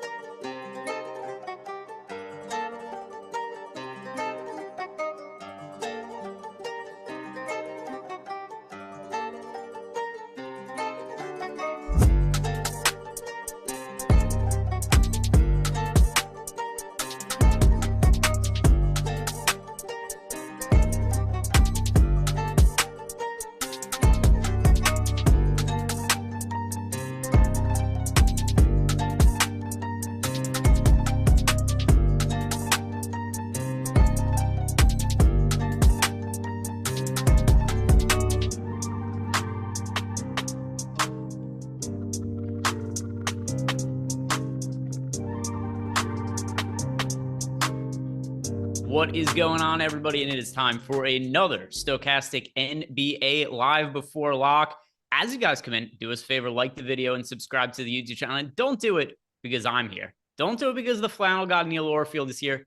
Do it because Jordan Klein is here in his defense hat, back from an extended vacation. We've got Jordan Klein back producing the show. So if you guys notice anything going on behind the scenes or any kind of cool graphics you didn't otherwise notice on previous days, it's because Jordan Klein wasn't here. He's back from vacation. So Jordan, we are happy to have you back. And also shout out to Underdog, who is sponsoring our show today. And pretty excited to get into this because Underdog, as we talk about them later, they have their pick'em stuff that you could do where, you're playing props against the house over there. And they got a no-brainer offer today. They've got an over-under for RJ Barrett that cannot lose. And, it helps that Julius Randle's out, but he was going to score 1 point either way. So stuff to take advantage of over at Underdog. We'll be talking about them more later on in the show. But more importantly, Neil, how is your day going? It's going well. Yeah, it's good that Underdog is a sponsor because I was raring to talk about some Underdog as is, because I think that today's a really good day to play the daily contest. I've been playing those all day. I did a video about it earlier just because, there's a lot of correlations going on with like Julius Randle up in the air, Jalen Brunson up in the air. And of course, Jimmy Butler. Now we know people have probably adjusted projections accordingly, but I think that it's a good chance to jump in right now. If you have a lean one way or another about how it's going to go with Julius Randle or Jalen Brunson, jump into some of those drafts and maybe take advantage. Do you have a lean of how it's going to go with Julius Randle or Jalen Brunson? Well, Greg, I listened to the NBA strategy show this morning, and my friend Greg Ehrenberg told me that Jimmy Butler was going to be out, most likely. Jalen Brunson going to be in, and Julius Randle 50-50. And I took that to heart. I actually kind of thought that sounds about right to me. I think you're probably right about the two that you took strong takes on. With Julius Randle, I think I lean toward sitting slightly, but I don't have a strong lean there. It's so hard to say with Julius Randle just because he's been injured now for multiple games. And the other aspect too of the Julius Randle thing is that he came into the playoffs with this injury and he re-aggravated it. So it is really hard to say for sure. The fact that we're this close to the game and we haven't gotten news, starts less than an hour, it seems like he's really pushing to play, which I do think that the Knicks being down 1-0 in the series influences Randle's decision. Likewise, I think that the Heat winning game 1 on the road, I think it made them more comfortable saying, hey, let's hold Jimmy Butler out today. We're up 1-0. We've already taken home court advantage. If we win today, we'd be playing with house money. But the other thing, too, that I think is going to impact teams beyond the things I just mentioned, have you looked at the schedule and seen how much time off there is until the next game? I have not looked. So the next game is, let me see, because I have to make sure I have the dates correct here. Game 3 is scheduled for this Saturday. So there is a massive amount of time off in between games. If they give Jimmy Butler off today, which I think factored in his decision, you have Monday, Tuesday, Wednesday, Thursday, Friday, 5 full days to get Jimmy Butler healthy, which I think is something that definitely played in the Heat going, let's give him the game off. Worst case scenario, we're tied 1-1 in the series. We have home court advantage, and you get him, almost this entire week to get healthy. I think that time off definitely makes a difference. For the Knicks, though, they can't get down 2-0 in this series. I know that's going to be their mentality. So I do think at this point with Julius Randle having not been ruled out and warming up, it appears trying to play. I don't know how healthy he is going to look on the court, but I do think he's going to be out there. So we're going to get more information on that as we go. In the meantime, though, I think we should probably start by talking about the Heat side of the game because we know this news for sure. We can talk about the implication of Jimmy Butler being out, some of the ownerships there, and some of the players, how they look. And then as we get some more of this Knicks news to drop, we'll be able to update all of you guys on that. So if you have super chats for us, leave those in. If you're in our Discord channel, one of the perks being a Stochastic Plus Platinum member, at me in our Discord channel, we can hit up some of your questions. But where I want to start this show, Neil, is just by talking about your immediate reaction to Jimmy Butler being out and what the implications are for the top value options in the ownership. Yeah, I mean, now with Jimmy Butler out, we have Kyle Lowry in for 32 minutes. We haven't projected for a ton of ownership and a very good chance to be an optimal. I think that he's a lot safer now with Jimmy Butler out because I think Kyle Lowry now is going to shoulder more of the offensive load, just play more minutes, higher usage. Everything looks good for a $4,900 Kyle Lowry. And then Bam, of course, looks a lot better as well. He's going to not as safe because he's 7,800, but and he's been not that great in the playoffs, but still he's at 7,800. No Jimmy Butler. You'd expect him to have major usage here. So Bam looks a lot better. Kevin Love looks a lot better. I mean, across the board, Gabe Vincent looked like everybody on the Heat gets a little bump. But as far as value goes, we have Kyle Lowry as the best point per dollar play on the entire slate right now. Bam Adebayo second. So all of these Heat guys getting pretty big boosts here. Anything standing out to you? I haven't finalized. Well, a couple reasons why I haven't finalized my lineups. First of all, we still got about 50 minutes to go, but I've got lineups built out, assuming Randle is in right now. But it's also so tricky for me to say confidently, like right now, which players would be over or underweight to the field to, just based on the standpoint of like, I need an update on Julius Randle, and then I want to know what his ownership is. And then I have to really make a gut call in terms of how confident I feel in terms of how good he's going to play. So I'm going to need a little bit more of an update on the Knicks side before I really know, even for players on the Heat, who I'm going to like getting to for sure. But the players that I feel very confident I'm going to end up with exposure to earlier in the day, I was kind of bearish on Kyle Lowry, his projected ownership. But at that point in time, that was when we weren't sure if Jimmy Butler was going to be in or not. And I did feel pretty strongly that Kyle Lowry was going to be overowned at the ownership he was projected for if Jimmy Butler was in. I kind of find him to be an unavoidable piece of value now that Butler has officially been ruled out. The other one, too, that I know people are going to be up in arms about, because it kind of happens whenever I bring it up, but Bam Adebayo. I just don't know where else the Heat are going to be able to go for production on offense, because there's not only just no Jimmy Butler, there's no Tyler Hero right now either. This is a team that's just really, really short on guys that are capable of putting the ball through the hoop. So Bam Adebayo, I know whenever I bring him up, people get upset about it. They hate Bam Adebayo. There's this, wrath. But I just don't know how I avoid him, and I don't know how you don't project him to do well in a game where there just aren't guys on the Heat that are capable of creating offense. And it's not just that he's capable of scoring. It's also a good rebounder. There's defensive stats there. He's a playmaker. There are assists that come with Bam Adebayo. So I'm going to be playing him today, and I'm ready to see the upset messages. Right away, I see Bam trash coming in immediately. Skull says Bam is ass. Stop bringing him up. Brandon Wagner, what does Bam even do? I love it. Bam trash. Everybody agrees. But he's been a pretty good fantasy producer all year. So I don't know what to tell you. He's 1.14 fantasy point per minute guy on the year. Now with Jimmy Butler out, you expect him to have higher usage.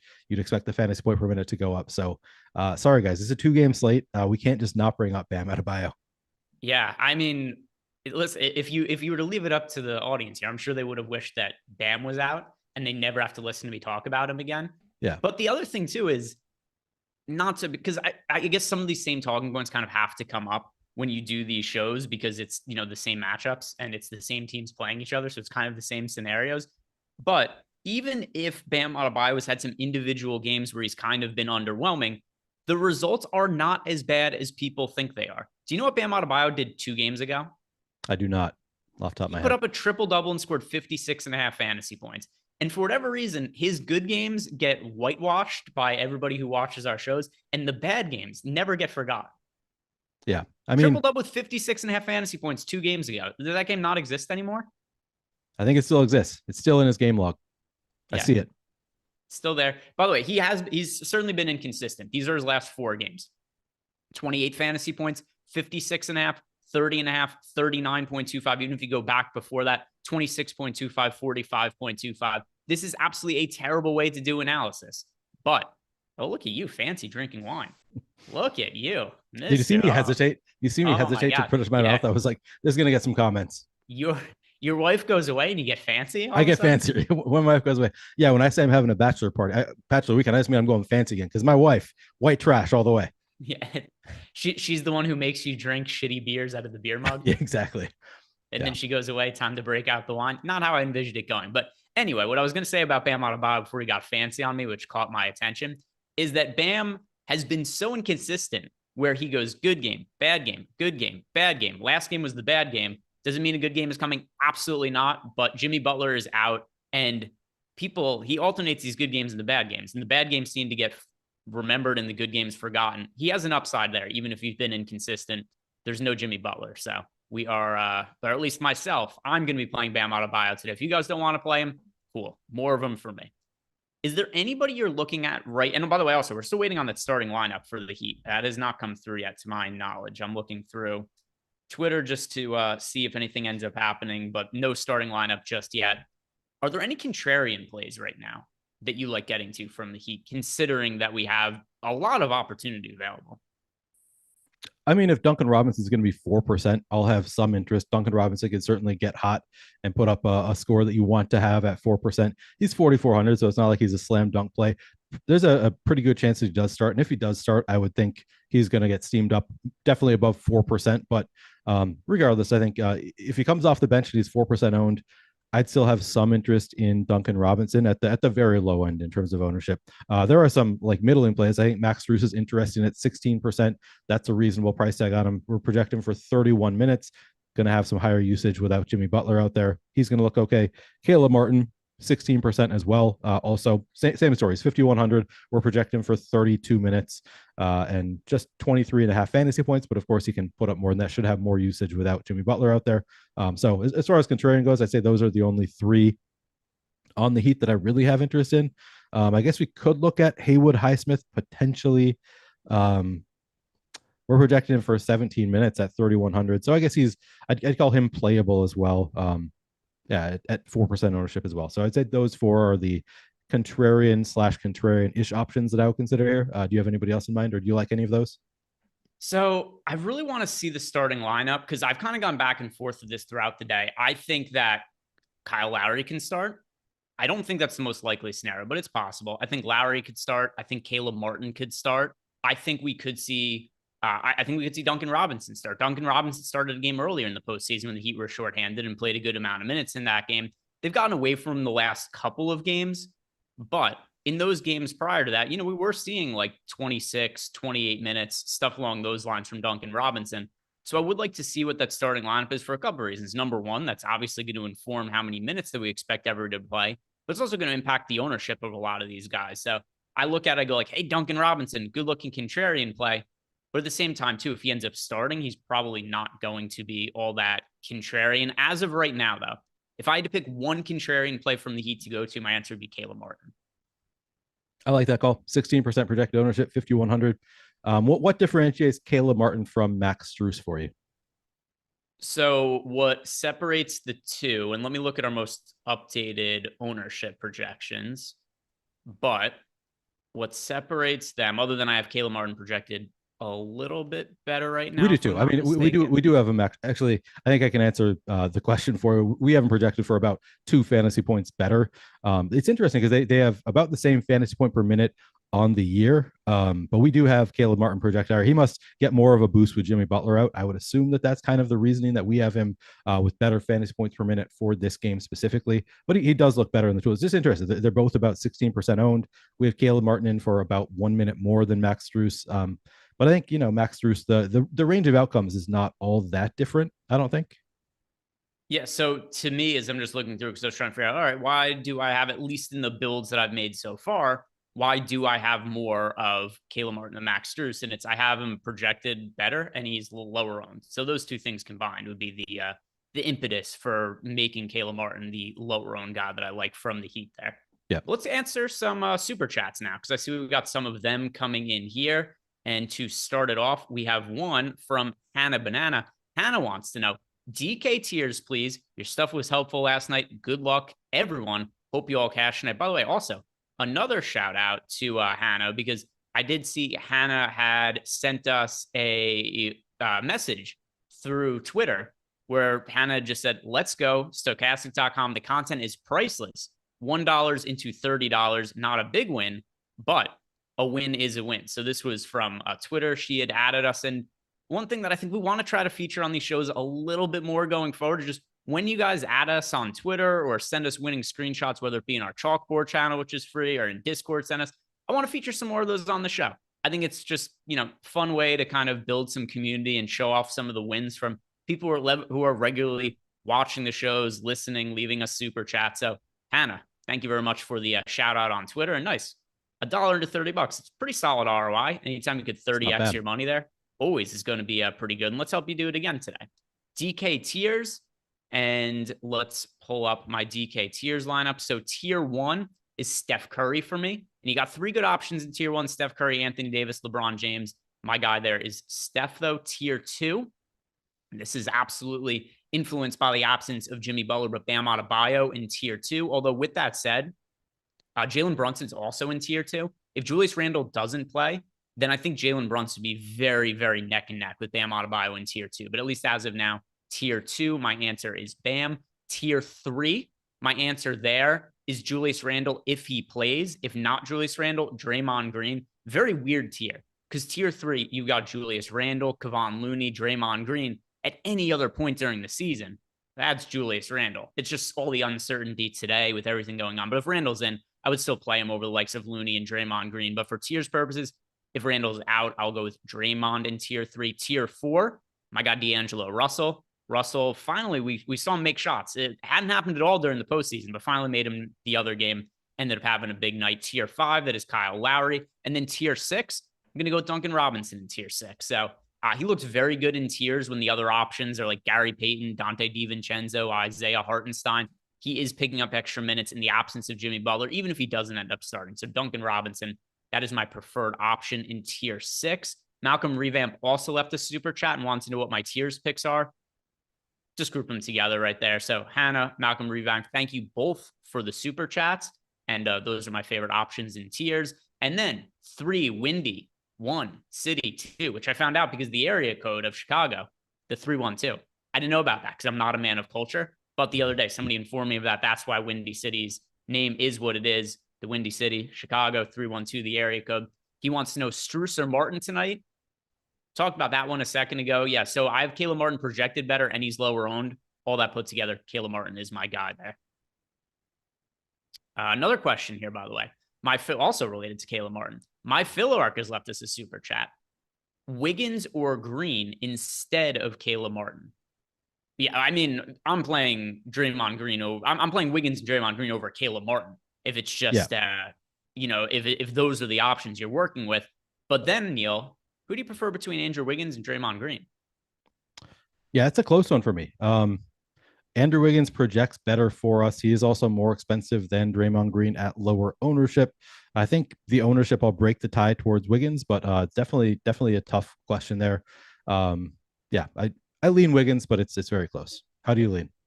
Yeah, so let's see who I had. And like, I don't expect this to be something that changes for me.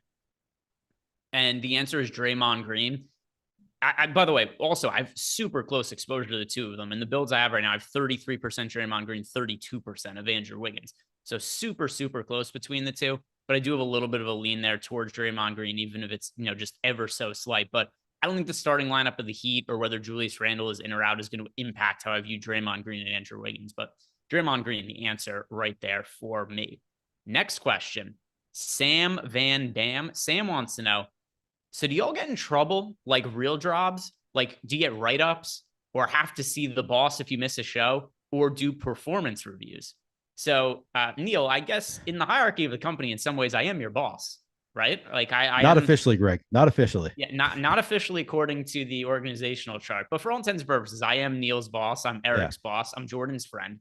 And when, what would you say? Would you say you ever get in trouble around here? Well, you fired me once on air.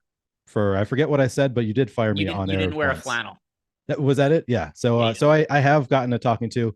No, I wouldn't say that I get write-ups. I've heard of it happening. I don't say that many outrageous things. So I think if you say something outrageous enough, you'll get a talking to. But in general, I haven't been here that long. I guess I don't know what the whole structure is, but not in general. I would say Greg gives me constructive criticism sometimes or suggestions, but yeah, not really. Yeah. So doesn't yell at me. I'm trying to think how to answer this. So like trouble is not like, no, we're not like 6-year-olds, right? There's nobody coming in here and disciplining us. There's not something where it's like, hey, you ended a show 30 seconds early, no dessert for you tonight. Like there's nothing along those lines. But we do have performance reviews of like our review is constantly getting evaluated. And that's actually part of like, I think there's a lot of people who actually probably almost everybody's watching has no clue what I do as a job when I'm not on shows. I'm sure a lot of people think this is all I do. This is me being on content is not even the majority of what I do around here. I am constantly evaluating everybody's shows. I'm reaching out to Neil sometimes, be like, hey, how could we improve this? Looking at the analytics of shows, changing the titling of shows. In terms of trouble, no. But I mean, this is still a job where our performance is pretty important, right? Like when I'm doing these shows, if nobody's signing up for any of our advertisers, if nobody's signing up to the site and we're just doing this, the show ceases to exist because it's not making any money at that point. So trouble, no, but if I do not deliver in a certain way that meets, the expectations of how I am paid, then I don't have a job anymore because I'm not creating any value based on what it is. Right. I know he was joking kind of, and I don't think he was looking for that in-depth of an answer, but I felt like it was an interesting, probably interesting to people. Yeah. Some people are going to be like, I don't give a shit why you're telling us this. And others are like, oh, that's really interesting. Yeah. But yeah, there's a lot. And then also, meeting with sponsors and whatnot. There's a lot that goes on around here. We've got bills to pay. We've got stuff to keep afloat here. And by the way, we just got news. Huh? Jalen Brunson in, Julius Randle in. No starting lineup yet for the New York Knicks, but presumably this is going to be the normal starting line with Brunson and Randle both in. Now, here's a question I have for you. We have Julius Randle in, but how concerned are you about the fact that he's missed multiple games over the course of the playoffs with ankle injuries now? He's been limited at some points. How confident are you in clicking on his name being like, he's good to go today and give us a good performance? Not confident. I mean, the last game he played the first half, was playing great, and then sat out he got hurt right before halftime, had to sit out the rest of the half. Certainly a concern that could happen again here. I mean, he was hurt coming into the playoffs. He's been kind of banged up, hasn't been playing that great. So definitely a concern, but he's also 6,900 and could just completely blow up the slate at his 6,900 price tag. So I think I'm probably treating him mostly like he's in. Like, I'm not going to have 100% Bam or 100% Julius Randle. I think yet Bam sneaking into everything. He's on your mind. I know. Bam is on my mind. Yeah. I like, if I were 100% confident in his health, I might have 100% Julius Randle. I don't think I'm going to go that far, but I think I'm probably going to try to match the field here, which we have him at, what do we have at, like 50% ownership?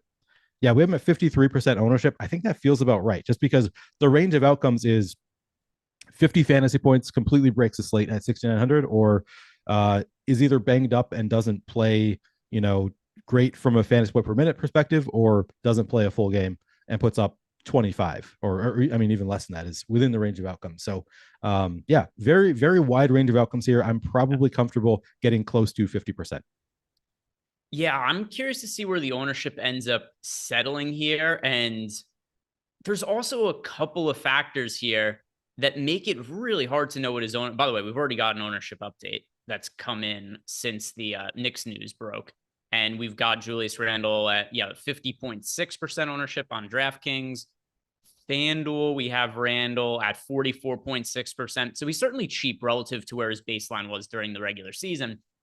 But here are the things that I think people are going to be weighing. Number one, he was listed as questionable all day, and we're only 30 minutes to go until the slate locks.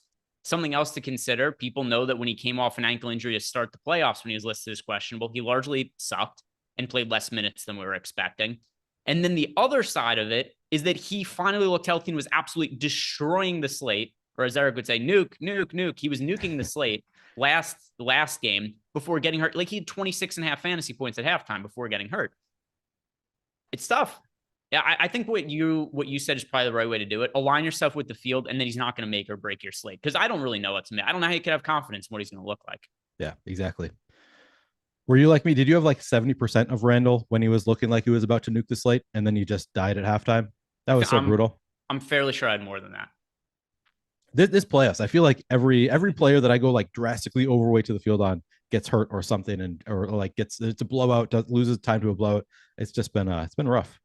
Yeah, there was a lot of there's been a lot of injuries in these playoffs, a lot of injuries. True. And now I could rerun lineups and now really try to figure out, like, all right, who do I want to play? How much exposure am I going to get to everybody? So once I get through some of that, I'll definitely have some more definitive updates on where some of my leans are with everything here. Another super chat here. This one is from San Van Dam. Just a follow-up, said, no, I was generally interested and I appreciate you. All right, well, there we go. Thank you for the super chat, Sam. And yeah, if you have any other questions about any of the inner workings about stuff, I can't give away any insider industry secrets. But if you're just genuinely curious about stuff that I do on a day-to-day basis, message me, and I could definitely answer any of those questions. Let's talk about our sponsor for today now, because we're sponsored by Underdog, and they've got this great deal here. RJ Barrett, this is a no-brainer. right? This is an easy square. RJ Barrett over 0.5 points. If you guys are playing on Underdog today, just include that in your prop card that you're making, because it's the easiest no-brainer on the slate. You're going to make money on that. Also something to consider. Sign up using our promo code, because that is going to get you a deposit bonus of up to $100 over at Underdog. And you know what else is at Underdog, Neil? These massive best ball contests. So you could play these props against the house as well. And we're about to walk you through some of the best options. But these best ball contests, have you started drafting already? Oh yeah, I've only done 3, and I'm doing slow draft so far. I haven't got into the fast draft streets yet, but yeah, it's so much fun. I get excited for it. I was pumped for it to come out. So yeah, I started the day they came out. So 3. So what's the difference? Slow draft versus fast draft? How long will it Big take difference. you to do a slow draft? Actually, there's a mid option this year too. So fast draft is 30 seconds per pick. You have slow draft is 8 hours per pick, and it freezes overnight. So it's a pretty big difference in your approach. I mean, fast draft, you got to be paying attention. You're there the whole time. Slow draft, you're like, it takes, a couple weeks. Although, especially early on, people don't usually use the whole 8 hours. Okay. So just want to let people know there's different ways to do the drafts at Underdog, depending on what your days look like. And the prize pool, $15 million for their big best ball contest. Pretty enticing stuff. So if you're interested in playing there and you haven't signed up at Underdog, sign up using our promo code that we have below. You can click on that. It's going to take you right to the site using that link, and that'll get you the deposit bonus. And now, if we're talking about some of the pick'em stuff over there, first, you want to start building your card out with that over 0.5 points for RJ Barrett. Would you agree? Is that the side you want to be on, over 0.5 points? I think I'm taking the over there. And now, tougher with Julius Randle in. Yeah, that's true. It is going to lower his projection a little bit had he been out. Either way, though, it's hitting. I'm guaranteed, the old Charles Barkley, guarantee lock of the night over 0.5 points for RJ Barrett.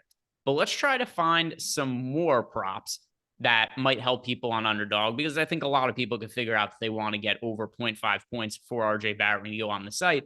And also, if you guys want to check out our Pick'em package, this is going to include projections for prize picks, for Underdog, for No House Advantage. We've got MLB, we've got NHL, we've got NBA in here. All of that bundled together for all 3 of these sites, less than $5. You can get access to this when you sign up for the first time using the link below.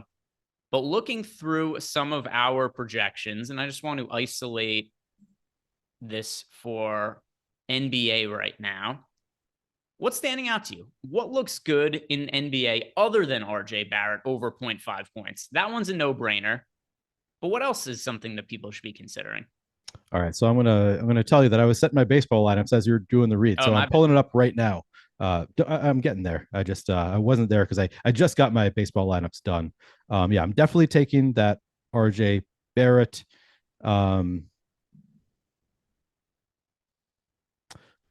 16 points for Austin Reeves. I like the under on 16 points for Austin Reeves. It's been one of our better props all day. Still up there. Yeah, give me that. As much as I like Austin Reeves in DFS, he's not, it's not all scoring for Austin Reeves. We have him in for 37 minutes and we still like the under there. So like, there's not a lot of meat on the bone. I mean, I guess he has had some games where he's played even more than that. So there's some meat on the bone in terms of minutes. But if we like the under with a 37-minute projection, yeah, I'm going to like the under there. Yeah, and I'm going to add in one for myself here. Gary Payton over 0.5 steals. So I think there's a pretty good chance that Gary Payton starts to pass Jordan Poole in the Warriors rotation. Jordan Poole's been absolute dog shit in the playoffs, and he was actually relegated to garbage time duty last game. He played less than 20 minutes, and just to get him run, they had him on the court with the scrubs in a blowout. So it's like all the end of the bench guys and Jordan Poole kind of gives you some sort of indication of where he is right now in the pecking order of this team. And another thing too, in this matchup against the Lakers, I do think defense becomes more of a priority for the Golden State Warriors. And then also Jordan Poole is just so redundant with Steph Curry as well as he's playing right now. Every shot that Jordan Poole takes is a shot that Steph Curry does not take. And then in addition to that, Jordan Poole is just nowhere near the defensive player that Gary Payton is. I think it is in the best interest of the Warriors start giving more minutes to Gary Payton over Jordan Poole. And then also, Gary Payton, one of the best perimeter defenders we have in the NBA. He could rack up steals in a hurry. 0.5 is a really low number. I like the over on that. So some props to take advantage of over at Underdog. Austin Reeves under points. Neil went with. I went with Gary Payton over 0.5 steals, but the one I really want credit for, is over 0.5 points for RJ Barrett. That is my strongest prediction of the night. So one other question I want to ask you, and then we'll get into Discord, answer some of the questions those people have. We'll look at more of the super chats that have been left for us. 2-game slate. What kind of rules are you setting on the most amount of Heat players you'll be willing to get into a lineup? Because that is where I think a lot of people are going to be getting the most exposure. Yeah, I'm setting a cap at 5 for all teams, and I'm not making an exception for the Heat here. I think it's unlikely, even for the Heat here, that they actually have 6 in the winning lineup. It's possible, but I'm going to set it at 5, and I think I'm comfortable with that. How about you? I have, let's see. So in the lineups I've built, 5 is the max for me. And I think you actually could make a case for 6 Heat players today. It is not ending up in any of my lineups right now, but I do think that it is a possibility, just considering that they are so cheap and that there's so few places to go for value this cheap, that I think you could find a path where like a Kyle Lowry, Gabe Vincent, Caleb Martin, a lot of these cheap guys all have good games. And then if, Anthony Davis, LeBron James, Steph Curry, 2 out of those 3 guys have big games, you could find yourself in a scenario where a bunch of Heat players end in an optimal lineup. But it is 5 for me as the answer that I am going with. And the Heat are the team I get the most exposure to by a really wide margin now. I don't know if you've built out lineups yet, or as you were finishing up baseball, but have you built out lineups for the most recent news? And is it the case for you, or just a lot more Heat than everything else? Yeah, so I'm looking at my lineups, and I'm actually getting to. So I'm only playing 37 lineups today. I have a few that have 5 Heat in them in my first run. So I set the cap at 5. I'm actually getting to 5 in some of my lineups. They are just some of the best point per dollar values on the slate, on a slate that is honestly lacking value in general. So like the Heat value looks a lot better just because we don't have a ton elsewhere, especially now that we have both the Knicks guys in. So I am actually getting to 5. Yeah, you can make a case for 6. You don't see it win all that often. 6 players from one team in NBA, but certainly on a 2-game slate, it's a lot more likely than elsewhere. So if you wanna go to 6, that's fine. But in 37 lineups, I think I'm comfortable with my cap of 5. By the way, we got the starting lineup for the Heat. It is Vincent, Strus, Martin, Love, and Adebayo. So it is Caleb Martin starting in place of Jimmy Butler. I assume that is going to make Caleb Martin a little bit more popular than he was earlier when we were talking about them. But Caleb Martin is my preferred cheap backcourt, or I guess cheap starting option from the Heat, I'll call it. Of the guys that we were talking about before, Vincent, Strus, Caleb Martin, I get the most of Caleb Martin out of those 3. I get Vincent, Strus, Caleb Martin. Yes, I have. Yes, I also have the most of. No, I have the most of Vincent right now. Okay, of the 3 of them. Yeah, it is Caleb Martin for me. Uploading my lineups now because I don't think I'm going to have to change anything. I think I'm all good to go here. So get these uploaded so I have it out of the way. I know you're going to want to run your lineups at least at 7:29 Eastern time and get that. For sure. Neil's favorite sweat of the day. This is how much Neil loves his sweat. Yeah. The DFS sweat isn't enough. He also has to sweat getting his lineups in on time. Absolutely. Waits until the last minute every time. It's a fun Is there sweat. anything for you? Like, how come you have to wait until 7:29 Eastern time to run your lineups? Like, what happens at 7:29 that can't be done at 7:26? I mean, I'm running lineups at 7:26 too, but as you know, I've explained, I use late swap optimizer. So like I can run lineups really quickly. It's just I run lineups. I look at exactly how much I have of everybody, especially on these shorter slates. I'm looking at individual players, individual exposures, and just making incremental adjustments to try to get to more or less of other players. I just try to get it. Sometimes I do finish a little bit before 7:29, but often it's just I'm caught up in talking about the slate more so than making lineups. So I mean, there are days when I'm going to crunch out 30 times before I get to exposures that I'm comfortable with, less so when I'm on a show, but sometimes I just am not really happy with my exposures until closer to lock. And by the way, we just officially got word as well that Joel, do a 180 Embiid has been named the MVP, as was expected. A lot of the early voting returns indicated that Embiid was going to win. He had like 90% of the initial vote. So we've got Embiid right there, who is going to be he's MVP this year. Now, with that said, I don't know that he's going to I don't know how long he's going to be out, but the Sixers looked pretty fucking good last night without Joel Embiid. So they went out and they went on the road. They beat the Boston Celtics and looked pretty damn good. So we'll end up seeing how long he is out. But I think the Sixers could end up beating. I don't think it's the likeliest scenario, but I think the Sixers, based on what we saw yesterday, they could end up beating the Celtics in this series, even if Joel Embiid does not end up playing. So let's get back into talking about the slate, answering some of your guys' questions here, and let's see what we have. Malukar says Adam Ant or Underdog in a fight, or Cats versus Sean. I think that's a cartoon joke, right? Adam Ant is a cartoon and Underdog is, I don't really know though, for sure. Jordan, consult with us. By the way, Malukar is very old, so this could definitely be an old Is this like, are these old timey cartoons? Jordan, you know what we're talking about here? No, Malukar. Yeah, Jordan doesn't know either. Malukar, clarify here. Adam Ant, Underdog is. I don't know what these things are. I'm going to take Sean V over everything though. Sean V over everything. All right. Sean V number one. Everything.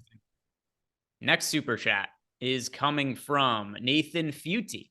Wants to know, would you play has captain in the Heat versus Knicks? Would you play as captain? Oh, who would you play? Okay. It's who would you play as the captain in the Heat versus the Knicks game? Yeah, so a couple ways you could go here. I think that if you want to play for the most upside possible relative to price, it's Julius Randle, no matter how uncomfortable it might make you feel. I think relative to price, that is the most upside.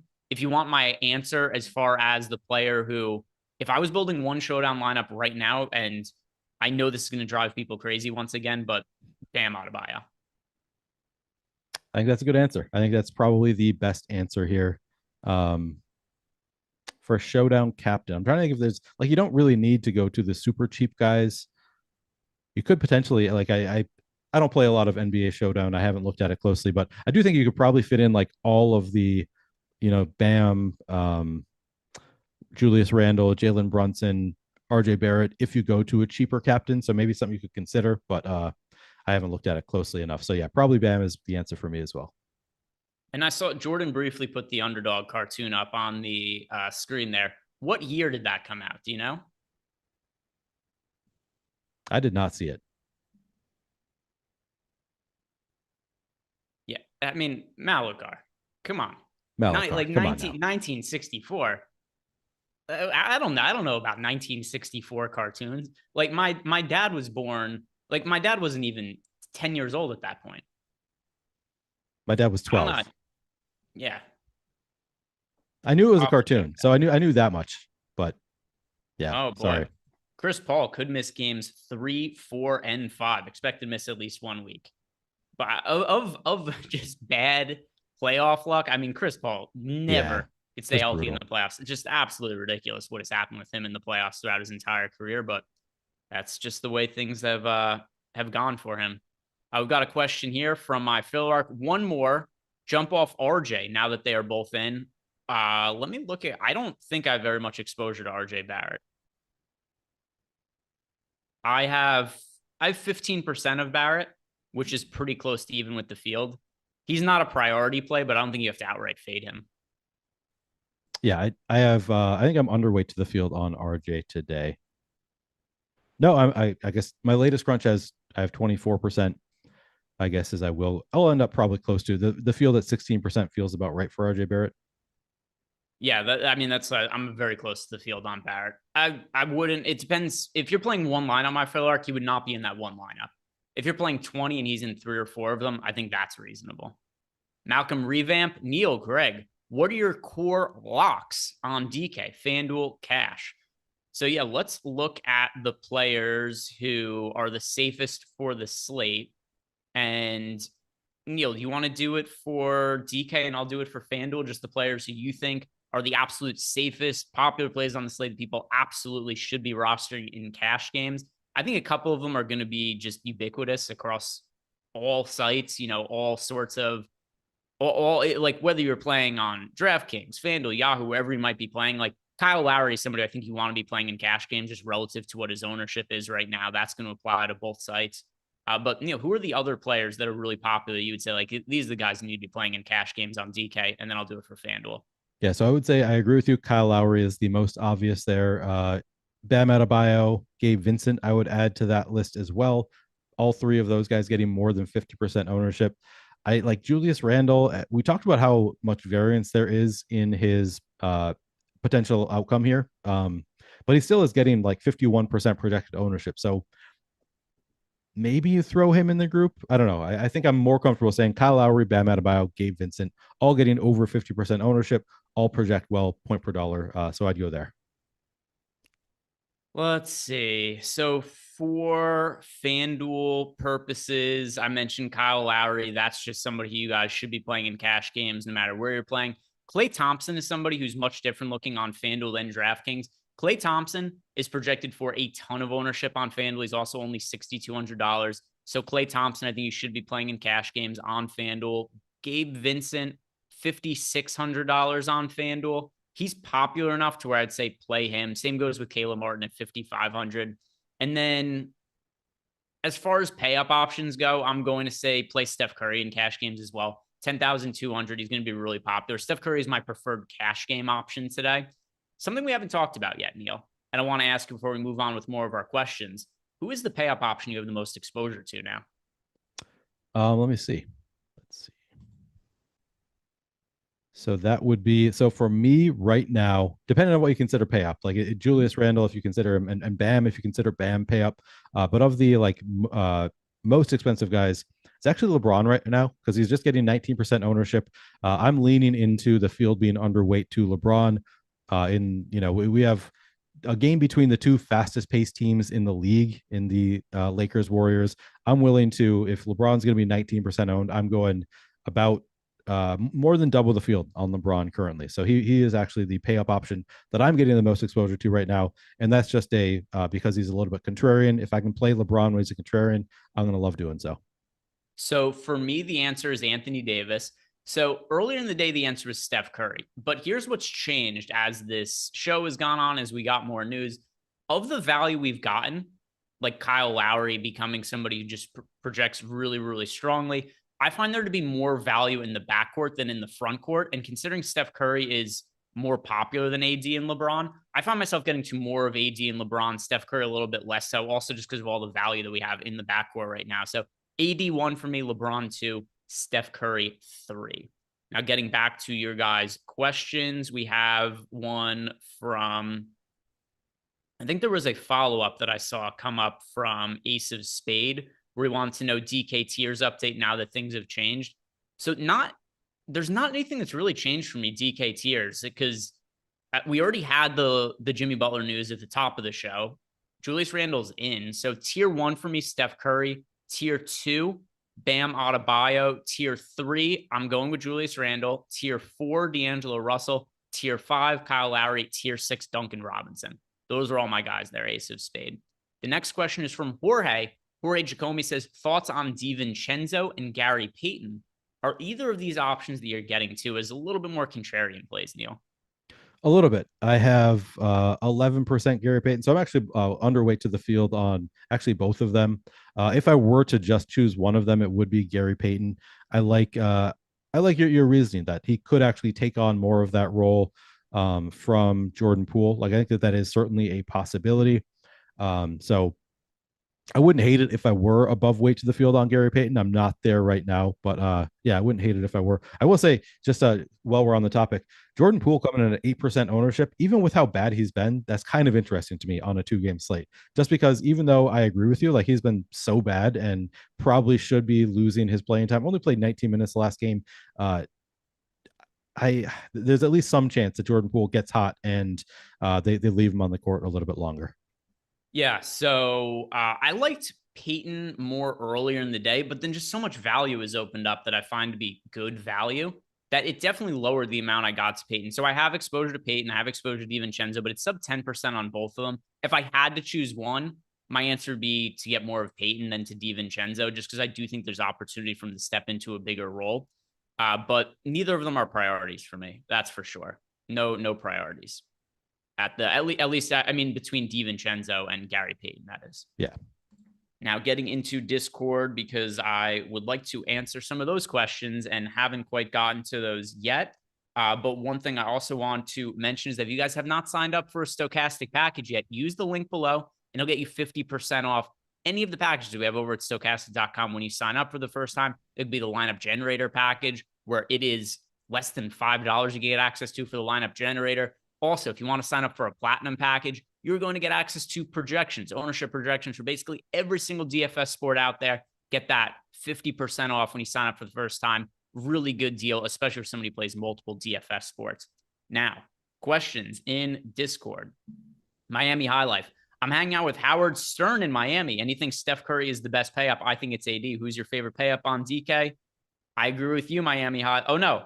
He said AD. Howard Stern said Steph Curry. I'm with Miami High Life on here with AD. And then Neil said LeBron James before.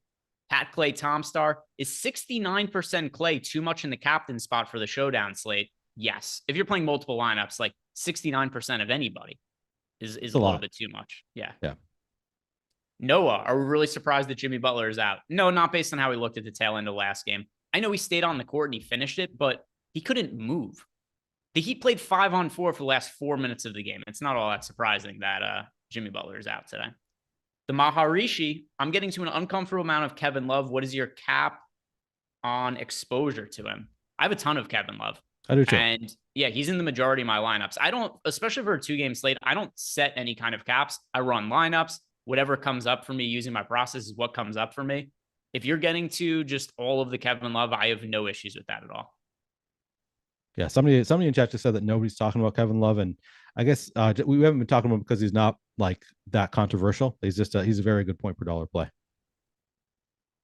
Yeah, I think he's one of the best plays on the slate. He's one of the players I have the most exposure. Also, only 34% projected ownership. That's a little bit low. I'm going to be well above the field there. So and by the way, also extra usage from the absence of Jimmy Butler, potentially more playing time too. But like Kevin Love is capable of scoring, and Heat do not have a lot of those guys who are capable of scoring with Jimmy Butler out. So my 3 most rostered Heat players are Kyle Lowry, Bam Adebayo, and Kevin Love. Yeah, I imagine they're the same for me as well. Yep. Looking at more of the questions we have in Discord, Basti G, priority payups for DK GPP, and what are some good contrarian options? LeBron looks nice unowned.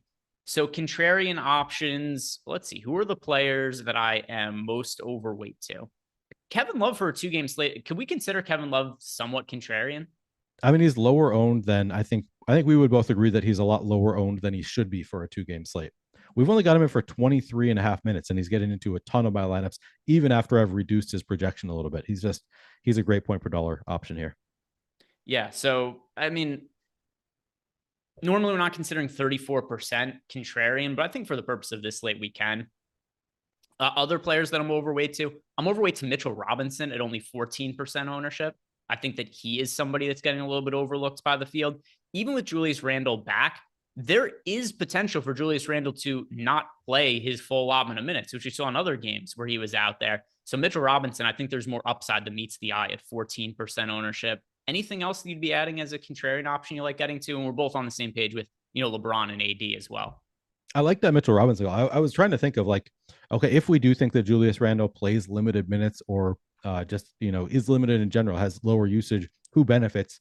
And I was thinking, Jalen Brunson probably benefits a little bit, but Mitchell Robinson, definitely you'd expect him to be better on the boards if Julius Randle is limited or if he plays, fewer minutes than he usually does. I like that call with Mitchell Robinson. I talked about LeBron being a somewhat contrarian option. I really like LeBron as a relatively contrarian pay up option. I mentioned Duncan Robinson, 5% ownership is a little bit interesting to me. Still, he's not starting.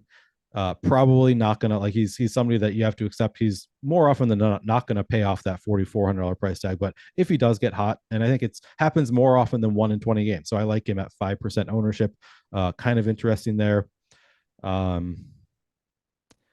I'm playing I'm a little bit above the field on Jared Vanderbilt. I'm kind of sprinkling in some of these like the best value options are all on the Heat. I'm sprinkling in some of the worst value options on the other team. So like Gary Payton, as we talked about, somebody that I'm sprinkling in. He's getting a little bit. I guess he's not really contrarian because he's getting 16% ownership, which feels about right, maybe even a little bit high here.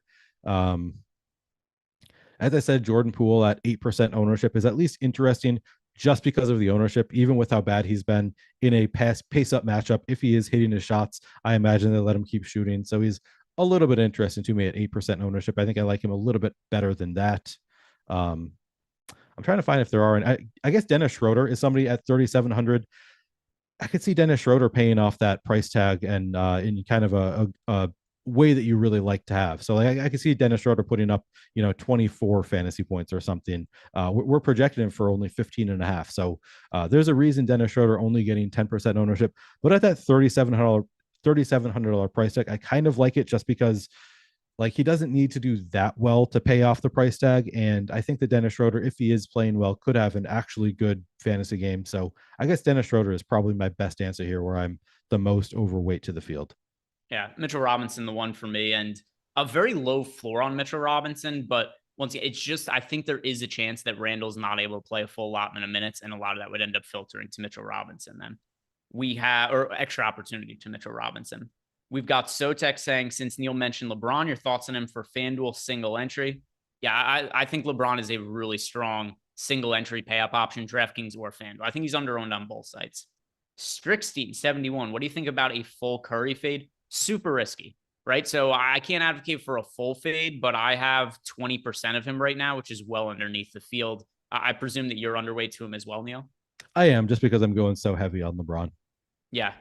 So if you're playing multiple lineups, Strickstein, I think it's very, very risky to get to none of Steph Curry. He rightfully projects, in my opinion, as the best guy on the slate, but I don't think that he should be 40% owned.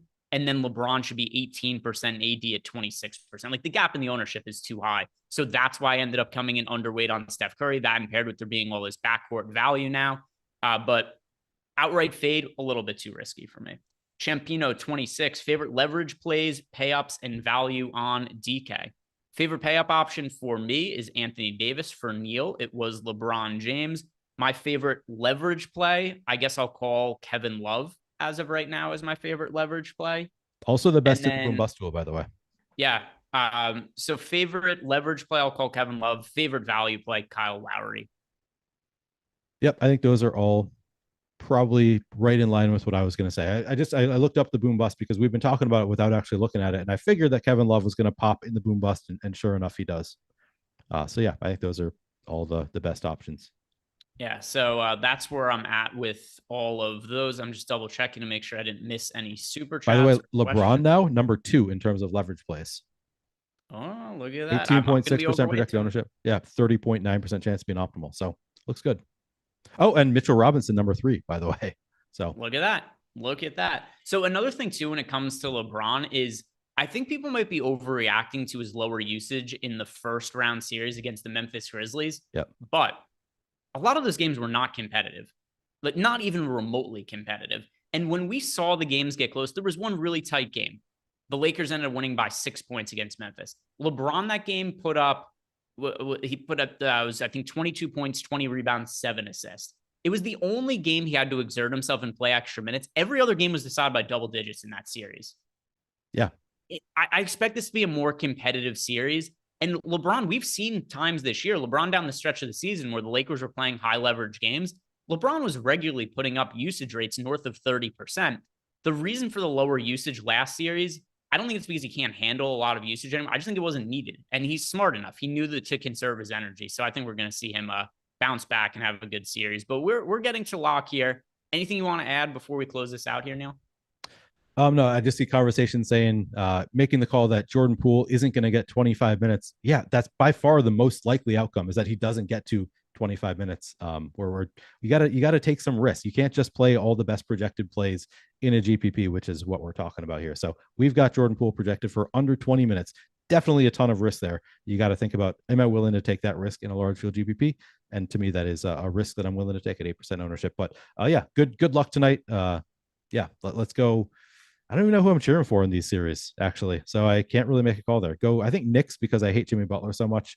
But it's unfounded. My hatred for Jimmy Butler, probably unwarranted. I didn't like the way he left Minnesota, but he also said a lot of things that were probably true. So yeah, true. He did. Because I forgot, he did have the beef with Minnesota Timberwolves. Oh yeah, that's the only reason I don't like him. I loved him when he was on the Timberwolves, and then he left the Timberwolves and did not have a goodbye. So yeah. Anyway. So that is going to do it for us today. If you guys have not done it yet, do us a favor, like the video, subscribe to the YouTube channel. Shout out to Jordan Klein, back from vacation immediately, mixing it up in the YouTube chat. We love to see it. Underdog, if you guys didn't sign up there, use the link below if you guys want to sign up. So $100 bonus on your first deposit. Also, take advantage. Over 0.5 points for RJ Barrett. Guarantee. Lock of the day. I'm going to victory lap that hard on Twitter when RJ Barrett has his first bucket. Over 0.5 points, RJ Barrett. Good luck today, guys. See you back here tomorrow.